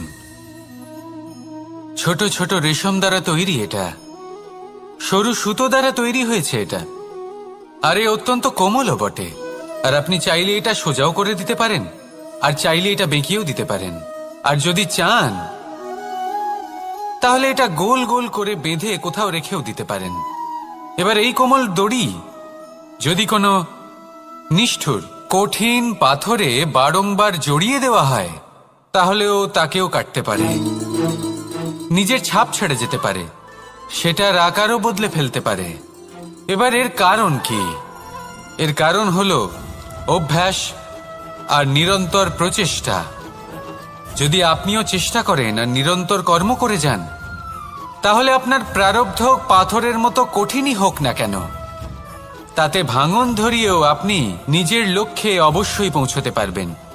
একটা গুরুত্বপূর্ণ কথা মনে রাখবেন, সুকর্মের অভ্যাস আর নিরন্তর প্রয়াস, এই হলো সাফল্যের মন্ত্র। তাহলে জীবনে এই মন্ত্র আনুন আর আমার সাথে ভালোবেসে বলুন, রাধা রাধা।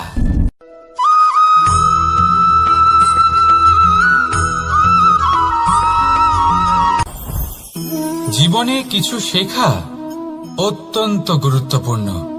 এবার কি কি শিখতে হবে সেই সব শেখানোর জন্য অনেক শিক্ষক রয়েছেন, কিন্তু কি শিখবেন না আর কি করবেন না এটা আমাদের নিজের অভিজ্ঞতা দিয়ে শিখতে হয়। কিন্তু তার মানে এটা নয় যে যদি আপনাকে শিখতে হয় যে আগুনের তাপ কতটা, আপনাকে আগুনের মধ্যে হাত দিতে হবে। না, অন্য কারোর অভিজ্ঞতা দ্বারাও শিখতে পারেন। প্রশ্ন শুধুমাত্র একটাই যে আপনি কি শিখতে চান নাকি চান না। যদি আপনি এটাই ভাবেন যে আমি শুধুই নিজের অভিজ্ঞতা দ্বারাই শিখতে চাই, তাহলে জীবনকাল ছোট মনে হবে, অনেক কিছুই শিখতে পারবেন না। তাই নিজের সাথে সাথে বড়দের অভিজ্ঞতা দ্বারাও শেখা শুরু করে দিন। এই সংসারের অভিজ্ঞতা দ্বারা শিখতে শুরু করে দিন। আর এটা নিশ্চিত রূপে শেখা আবশ্যক যে কখন কি করবেন না, কোথায় থামতে হবে আর কোথায় থামবেন না। তাহলে আসুন আর আমার সাথে ভালোবেসে বলুন, রাধা রাধা।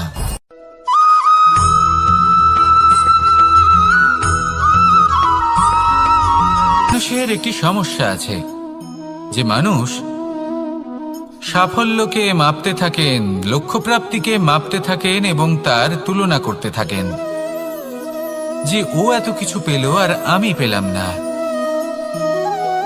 ওর কাছে এত কিছু আছে কিন্তু আমার কাছে নেই। এই তুলনা করার জন্য ওনারা দুঃখী হয়ে পড়েন, নিরাশ হয়ে পড়েন। তাই আমি একটা প্রশ্ন করছি যে এটা কি উচিত? এই সংসারে আপনি কি নিয়ে তুলনা করবেন, যেখানে সূর্যদেব চন্দ্রমা দুজনেই আছেন, দুজনেই হলেন বিশেষ, দুজনেই নিজ নিজ সময়ে উদিত হন। এদের মধ্যে একজন না থাকলে তাহলে আমাদের জীবন কঠিন হয়ে পড়বে। ঠিক সেইভাবেই আপনি যদি একটা বড় রেখা অঙ্কন করেন তাহলে অন্য রেখাটি ছোট হয়ে পড়ে না, সে তেমনই থাকে যেমনটা সে ছিল। আপনার অস্তিত্ব কখনো ছোট বা বড় হতে পারে না, শুধু তুলনা করার জন্য আপনার এটা মনে হতে পারে। যদি আপনি যুদ্ধ করতে চান আপনার তলোয়ারের প্রয়োজন পড়বে, যদি বস্ত্র তৈরি করতে চান এত বড় তলোয়ার দিয়ে কিছুই হবে না, তখন প্রয়োজন পড়বে একটা ছোট্ট সূচের। তাই তুলনা করবেন না, না নিজেকে ছোট মনে করবেন না অন্য কাউকে। সবার সাথে সহযোগিতা করুন, আর যদি তুলনা করতেই হয় নিজের সাথে করুন যে কাল আমি কেমন ব্যক্তি ছিলাম, আজ কি তার থেকে শ্রেষ্ঠ হয়ে উঠতে পেরেছি। ভেবে দেখুন ভবিষ্যতে গিয়ে আপনি কতটা শ্রেষ্ঠ ব্যক্তি হতে পারেন। আসুন আমার সাথে ভালোবেসে বলুন রাধা রাধা।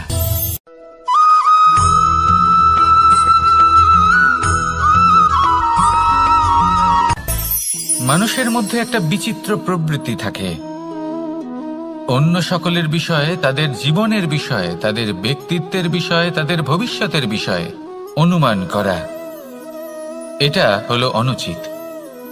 কারোর অতীতকালকে দেখে লোকে ভবিষ্যৎ বলে দিতে পারেন, বর্তমানকে দেখে ভবিষ্যতের বিষয়ে অনুমান করে ফেলেন। উদাহরণ দিতে হলে বলবো, কোনো দাসকে দেখুন, ওকে দেখে লোকে বলে যে ওর ভবিষ্যৎ সেটাই হতে পারে, অনুমান করে ফেলেন। আর এই রাজাকে দেখুন, উনি তো কত সুখী হবেন, উনি তো জগতের সব থেকে অধিক সুখী মানুষ, কত সুখ সুবিধা আছে ওনার কাছে, ধারণা করে ফেলেন। তবে সত্য তো এটাই যে কারোর ব্যক্তিত্বের বিষয়ে, তাদের ভবিষ্যতের বিষয়ে আপনি পূর্ণ সত্য কখনোই বলতে পারবেন না, শুধু অনুমান করতে পারবেন। আর এই অনুমান করে সত্যি কোনো লাভ হয় না, কারণ এই কাল সেটা হলো অত্যন্ত শক্তিশালী। কালো থেকে কালোতর কয়লাকেও হিরেতে পরিণত করতে পারে, অনেক বড় বড় রাজাকেও বিদূষক বানিয়ে ফেলতে পারে এক মুহূর্তেই। তাহলে আপনি অনুমান করে কি লাভ? কি পেলেন অনুমান করে?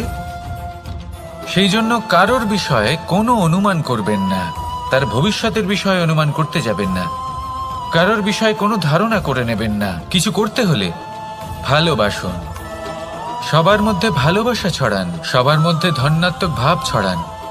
এই মন প্রসন্ন হয়ে বলবে রাধা রাধা।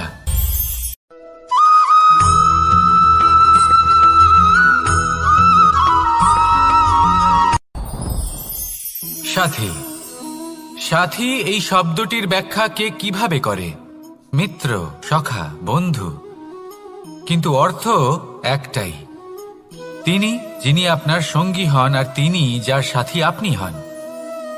এবার সব থেকে বড় প্রশ্ন হলো এটাই যে তিনি কে হতে পারেন যাকে আপনি আপনার সাথী বলে মেনে নিতে পারেন, নিজের সখা, নিজের মিত্র, নিজের বন্ধু মেনে নিতে পারেন। আপনার সাথী হলেন তিনি যিনি দুঃখের সময় আপনার পাশে থাকবেন, আপনার হাত ধরে থাকবেন। আপনার সাথী হলেন তিনি যার হাত আপনি নিজের সুখের দিনে ধরে থাকবেন।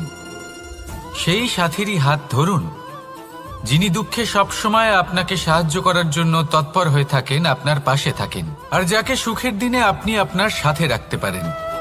আর যখন আপনার সাথে আপনার এই সাথী থাকবে তখন আপনি এটা বুঝবেন যে যখন জীবনে দুঃখ আসে তখন এই দুঃখ কমে যায়, সবার মধ্যে ভাগ হয়ে যায়। আর যদি তখন সুখ আসে তাহলে সেটা সবার উপস্থিতিতে আরো বেড়ে যায়। এটাই হলো প্রেম, এটাই হলো ভালোবাসা, এটাই হলো সঙ্গ। যেমন সম্পর্ক আমার আর রাধার মাঝে। তাহলে আসুন আর আমার সাথে ভালোবেসে বলুন রাধা রাধা।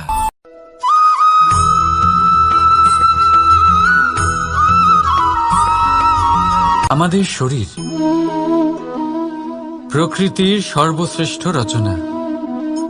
যে অঙ্গ প্রত্যঙ্গ আমরা লাভ করেছি প্রত্যেকটির মধ্যে একটি নিজস্ব বার্তা রয়েছে। একটু ভেবে দেখুন, দুটি চোখ দিয়েছে দেখার জন্য, দুটি কান দিয়েছে শোনার জন্য,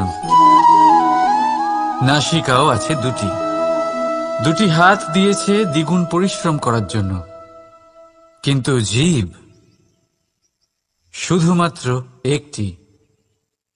তার উপরেও তীক্ষ্ণ বলিষ্ঠ দাঁত দিয়েছে তার রক্ষার জন্য। কখনো ভেবে দেখেছেন কেন?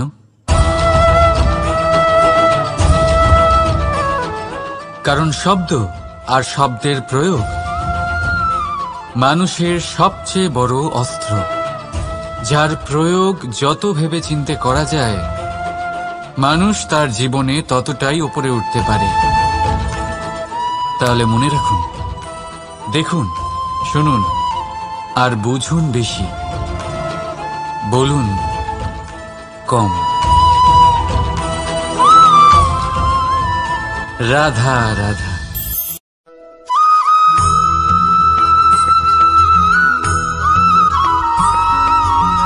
এই সংসারে সব থেকে বড় ব্যক্তি কে? আপনি বলবেন, এই কেমন ধরনের প্রশ্ন? কিন্তু এটা হলো সব থেকে উচিত প্রশ্ন। কেউ এর উত্তর দেবে যে সেই মহাপ্রতাপী রাজা, তিনি হলেন সব থেকে বড় ব্যক্তি, সেই বড় রাজনীতিবিদ, তিনিই সব থেকে বড় ব্যক্তি।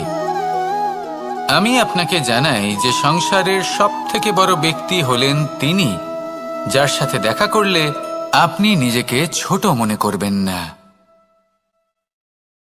কোনো ব্যক্তি যিনি সব থেকে বেশি শক্তিশালী, আপনি যদি তার সামনে যান তাহলে উনি আপনার অন্তরের শক্তিকে বাইরে বের করে আনবে, আপনার অন্তরের লুকিয়ে থাকা শক্তিকে জাগ্রত করতে প্রেরণা প্রদান করবে।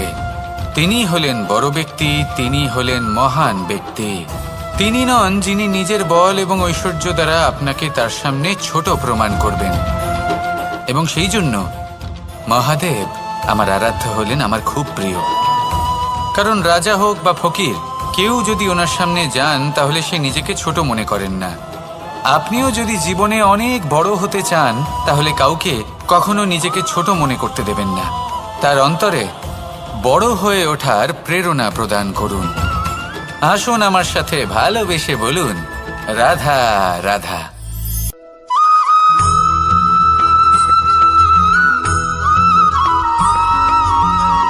পুরুষার্থ।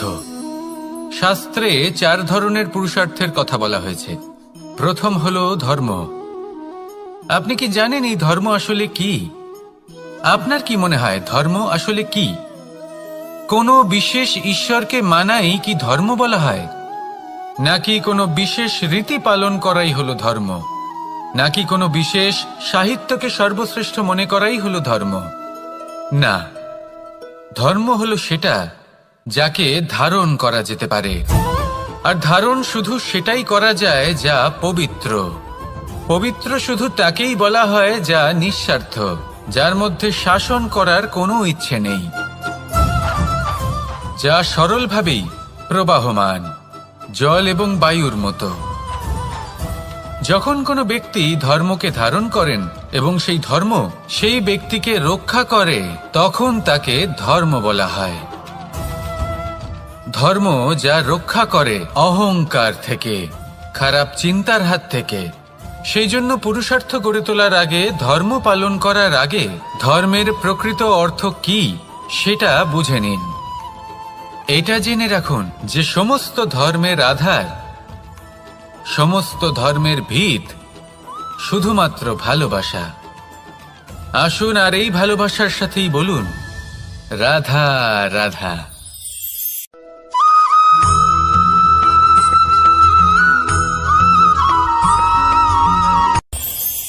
এই সংসারে আমরা প্রকাশ কোথা থেকে পাই?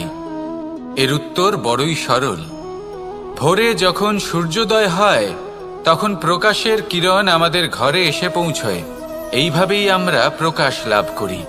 এবার এই প্রকাশের আলোতেই আমরা সারাদিনের কাজ সম্পন্ন করি। সন্ধে হয়ে যায়, সূর্যাস্তও হয়ে যায়। আর আমাদের ঘর যাতে অন্ধকার না হয় তার জন্য আমরা একটা প্রদীপ প্রজ্বলিত করি। এটাই ঘটে আমাদের জীবনেও। এবার প্রবাহমান আয়ুর সাথে আমরা আমাদের অন্তরে যদি একটা প্রদীপ প্রজ্বলিত করে নিই, তাহলে বিষয়টাই অন্যরকম হবে। এবার আপনি বলবেন কোন প্রকাশের কথা বলছি যা আমাদের অন্তরে জাগ্রত করা সম্ভব?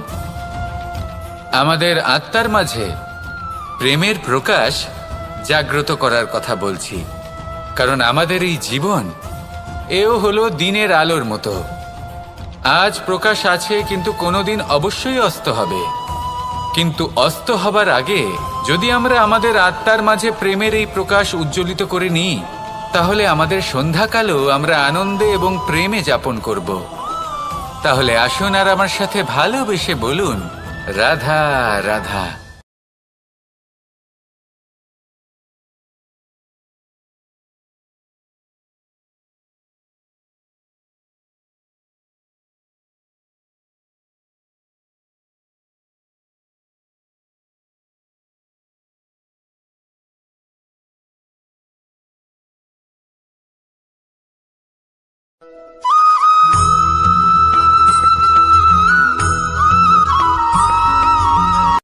সংসারে আমাদের জীবনে যখন কোনো সুখ বা দুঃখ আসে, তার জন্য আমরা কাউকে না কাউকে অবশ্যই দায়ী করে থাকি, তাই না? এই ব্যক্তি আমাদের সাথে এরকম কাজ করেছেন, তাই আমার সাথে এমন হলো। ওই ব্যক্তি যদি এমনটা না করতেন, তাহলে আজ আমি ওই স্থানে পৌঁছতে পারতাম। সবই আপনার দৃষ্টিভঙ্গির ওপর নির্ভরশীল। আর যদি আপনার দৃষ্টিভঙ্গি এমন হয়, তাহলে তা অনুচিত। সত্যি কথা বলতে এই সংসারে ভিন্ন ভিন্ন ধরনের মানুষ আছে। এটা আপনার উপর নির্ভর করছে কিভাবে তাদের স্বাগত জানাবেন। একবার ভাবুন, আমি আমার দুটো হাত সামনে নিয়ে এলাম, দুটো মুঠো খুলে দিলাম। দুই প্রকারের মানুষ আসবেন, কিছু না কিছু দিয়ে যাবেন। এই মুঠো যদি আমি বন্ধ করে দিই, তাহলে না কেউ আমাকে কিছু দিতে পারবে, না আমার কিছু যাবে আসবে। নিশ্চয়ই বুঝতে পারছেন এই দুই ধরনের ব্যক্তি কারা এবং তারা কি দিয়ে যান। আমি যদি নিজের মুঠো খুলে দিই, তাহলে কিছু ভালো মানুষ আসবেন, আমাকে আনন্দ, সন্তুষ্টি, জ্ঞান প্রদান করে যাবেন, ভালো অভিজ্ঞতা দিয়ে যাবেন। কোনো খারাপ ব্যক্তি যদি আসেন, তাহলে তিনিও খারাপ অভিজ্ঞতা দেবেন, যার থেকে আমি শিক্ষা লাভ করব। এই সব কিছু আমি লাভ করতে পারি। মুঠো যদি বন্ধ করে রাখি, তাহলে আমি কিছুই পাবো না। দেখুন, এই সংসারে প্রত্যেকের জীবনে এইরকম। প্রত্যেকের জীবনে সবকিছুই আছে, ভালো খারাপ দুই মানুষই আছে। ভালো অভিজ্ঞতা আছে, খারাপ অভিজ্ঞতা আছে। নির্ভর করছে আপনার উপর যে আপনি কি করবেন, এনাদের স্বাগত কিভাবে জানাবেন, কার থেকে কি বুঝবেন, কি শিখতে পারবেন, আর কোন দৃষ্টিভঙ্গি নিয়ে অগ্রসর হবেন। এটাই নির্ধারণ করবে যে আপনার জীবন কেমন হবে। আসুন আমার সাথে ভালোবেসে বলুন, রাধা রাধা।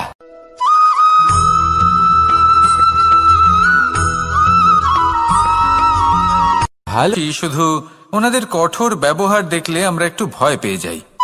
এবার ওনাদের এই কঠোর ব্যবহার আমাদের ভালো না লাগলেও অত্যন্ত আবশ্যক। কারণ মাতার থেকে আমরা যে শক্তি লাভ করি তা যেন নিয়ন্ত্রণ হারিয়ে বিধ্বংসী না হয়ে ওঠে। আমরা যেন কোনো কুপথে না চলে যাই, আমরা কখনো যেন দোষ না করে ফেলি। শুধু সেই জন্য পিতা এবং গুরু একটু কঠোর হয়ে ওঠেন, এবং ওনাদের এই কঠোর আচরণ ভবিষ্যতে গিয়ে আমরা অবশ্যই বুঝতে পারি। জীবনে কিছু বছর আমরা এগিয়ে যাই, আর তারপর আমরা বুঝতে পারি যে বাবা এবং গুরু আমাদের যথেষ্ট ভালোবাসতেন, কিন্তু ওনাদের ভালোবাসার বহিঃপ্রকাশ আলাদা। প্রয়োজনীয় হলো এটা দেখার, এটা বোঝার যে শুরু থেকে আমাদের প্রতি ওনাদের আচরণ কেমন ছিল। ওনাদের কঠোর হওয়ার পেছনে ওনাদের ভালোবাসাটা বোঝার চেষ্টা করুন, ওনাদের চিন্তাটা বোঝার চেষ্টা করুন, ওনাদের পথপ্রদর্শনের আড়ালে আপনার ভবিষ্যতের জন্য যে পরিকল্পনা ওনারা করেছেন সেটা বোঝার চেষ্টা করুন। তখন আপনারা বুঝতে পারবেন ওনাদের ভালোবাসাকে। আপনার মনের মধ্যে আপনা থেকেই ওনাদের প্রতি সম্মান জেগে উঠবে। নিজের পিতা এবং নিজের গুরু এই দুজনের প্রতি কৃতজ্ঞতা প্রকাশ করুন, আর আমার সাথে ভালোবেসে বলুন, রাধা রাধা।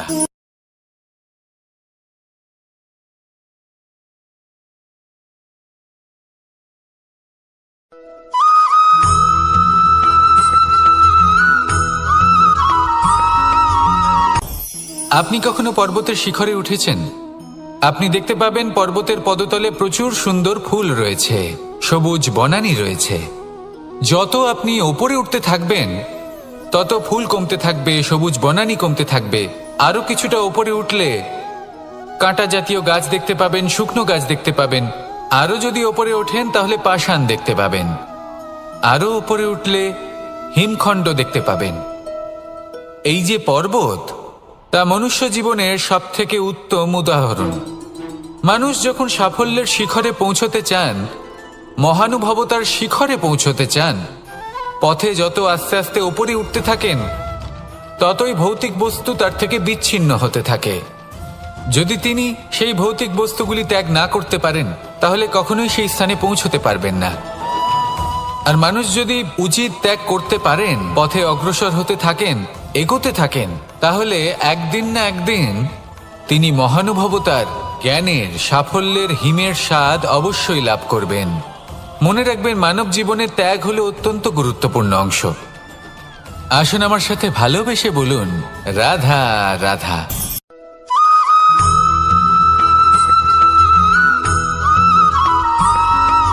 মানুষের একটি সমস্যা আছে যে মানুষ সাফল্যকে মাপতে থাকেন, লক্ষ্যপ্রাপ্তিকে মাপতে থাকেন এবং তার তুলনা করতে থাকেন যে ও এত কিছু পেল আর আমি পেলাম না, ওর কাছে এত কিছু আছে কিন্তু আমার কাছে নেই। এই তুলনা করার জন্য ওনারা দুঃখী হয়ে পড়েন, নিরাশ হয়ে পড়েন। তাই আমি একটা প্রশ্ন করছি যে এটা কি উচিত? এই সংসারে আপনি কি নিয়ে তুলনা করবেন, যেখানে সূর্যদেব, চন্দ্রমা দুজনেই আছেন, দুজনেই হলেন বিশেষ, দুজনেই নিজ নিজ সময়ে উদিত হন। এদের মধ্যে একজন না থাকলে তাহলে আমাদের জীবন কঠিন হয়ে পড়বে। ঠিক সেইভাবেই আপনি যদি একটা বড় রেখা অঙ্কন করেন তাহলে অন্য রেখাটি ছোট হয়ে পড়ে না, সে তেমনই থাকে যেমনটা সে ছিল। আপনার অস্তিত্ব কখনো ছোট বা বড় হতে পারে না। শুধু তুলনা করার জন্য আপনার এটা মনে হতে পারে। যদি আপনি যুদ্ধ করতে চান, আপনার তলোয়ারের প্রয়োজন পড়বে। যদি বস্ত্র তৈরি করতে চান, এত বড় তলোয়ার দিয়ে কিছুই হবে না, তখন প্রয়োজন পড়বে একটা ছোট্ট সূচের। তাই তুলনা করবেন না, না নিজেকে ছোট মনে করবেন, না অন্য কাউকে। সবার সাথে সহযোগিতা করুন, আর যদি তুলনা করতেই হয় নিজের সাথে করুন, যে কাল আমি কেমন ব্যক্তি ছিলাম, আজ কি তার থেকে শ্রেষ্ঠ হয়ে উঠতে পেরেছি। ভেবে দেখুন ভবিষ্যতে গিয়ে আপনি কতটা শ্রেষ্ঠ ব্যক্তি হতে পারেন। আসুন আমার সাথে ভালোবেসে বলুন, রাধা রাধা।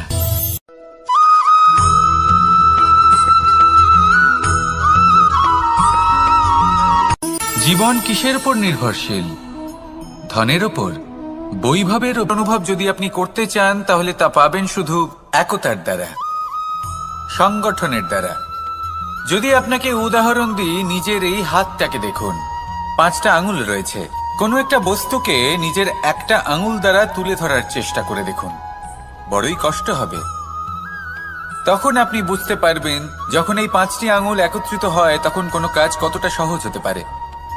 এটাই হলো শক্তি, একতার। সব থেকে ভালো উদাহরণ যদি আপনাকে দিই তাহলে বাঁশি।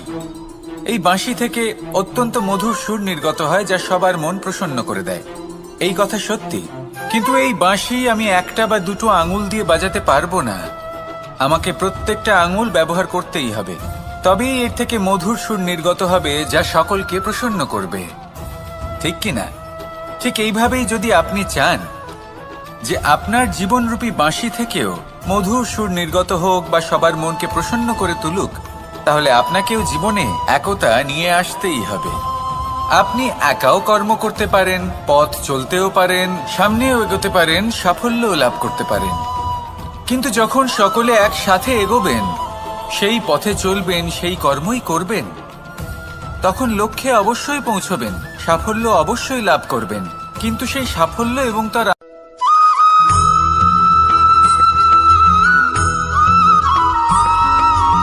কখনো কখনো আমরা ভাবি যে কোনো ব্যক্তি যিনি ধর্মের পথে চলেছেন, যদি তার দ্বারা কোনো ভুল হয়ে থাকে তাহলে নিয়তি তাকে সেই মুহূর্তেই কঠোর শাস্তি দেন। কিন্তু সেই সব মানুষ যারা সংসারের সবথেকে বড় অধর্মী, বহু নিকৃষ্ট মানের কাজ করেন, তাদের নিয়তি অনেক সুযোগ দেন। তাদের নিয়তি এরকম কঠোর প্রহার করেন না। এই ভাবনা কখনো না কখনো মনে আসেই। ভেবে দেখুন কেন? আসলে জীবনকে বেশিরভাগ মানুষ একভাবেই দেখে থাকেন, বিভিন্ন স্তরে একে দেখা উচিত। এবার আপনি বলুন, এই সংসারে কোনো অধর্মী কখনো প্রেরণার উৎস হতে পারেন? কখনোই নয়। যে মানুষ নিজের আত্মাকে মলিন করে ফেলেছেন, তিনি এই সংসারকে কিভাবে প্রেরণা যোগাবেন? উনি নিজেই বুঝতে পারেন না কোনটা করা উচিত, ধর্ম কোনটা। তাই নিয়তি তাকে একটা সুযোগ দেন, এটা বোঝার সুযোগ দেন যে কোনটা উচিত, কোনটা ধর্ম। সুযোগ দেন নিজের বিবেক জাগিয়ে তোলার, তাকে সুযোগ দেন নিজের অন্তরাত্মার ডাক শোনার। যখন তাতেও কাজ হয় না, তখন নিয়তির কাছে একটাই পথ বাকি থাকে, আর তা হল মহাবিনাশ। মহাবিনাশ হয়তো দেরিতেই আসতে পারে, কিন্তু তা অবশ্যই আসবে। আর যখন মহাবিনাশ আসে, তখন মহাবিনাশের যন্ত্রণা সমগ্র মানব জীবনের যন্ত্রণার থেকে অনেক বেশি হয়। এই কথাটা সবসময় মনে রাখবেন।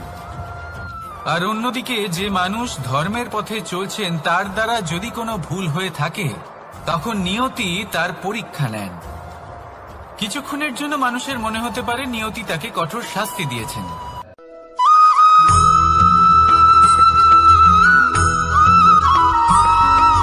প্রত্যেক মানুষ নিজের জীবনে হীরক তথা হিরে এবং দর্পণ এই দুই দেখেছেন। এই দুই হলো সাদা, এবং এরা দুজনেই আলোর প্রতিফলন ঘটায় এবং এরা দুজনেই উজ্জ্বল হয়ে ওঠে। আপনি হয়তো মনে মনে ভাবছেন যে এটা কি ধরনের তুলনা করছি। একটা হিরে তো রত্ন, তার মূল্য দর্পণের থেকে অনেক গুণ বেশি। কিন্তু হিরে থাকাতে দর্পণের মূল্য কিন্তু কোনো অংশে কমে যায় না, তাই না? মানুষ যখন হিরে নিজের হাতে নেয়, তখন সবার আগে কি খোঁজে? দর্পণ, যাতে তার মধ্যে দিয়ে দেখে সে বুঝতে পারে যে সেই হিরে আদৌ তার শোভাবর্ধন করছে কিনা, তাকে ভালো দেখাচ্ছে কিনা, প্রসাধনের জন্য সেটা ব্যবহার করা ঠিক হবে কিনা। অর্থাৎ হীরের উপস্থিতিতে দর্পণের গুরুত্ব কম হলো না, দর্পণের কারণে হীরের মূল্য বোঝা গেল। আমাদের জীবনেও ঠিক এরকমই ঘটে। আপনারা যদি সংসারে নিজের আশেপাশে দেখেন, এমন অনেক মানুষ দেখতে পাবেন যারা নিজেদের ক্ষেত্রে মহান স্থানে পৌঁছেছেন, নিপুণ এবং শ্রেষ্ঠ হয়েছেন। আর তাদের মধ্যে আপনার নিজের মনে হয় যেন আপনি তাহলে নিজেকে ছোট মনে করবেন না। আসুন আর আমার সাথে ভালোবেসে বলুন, রাধা রাধা।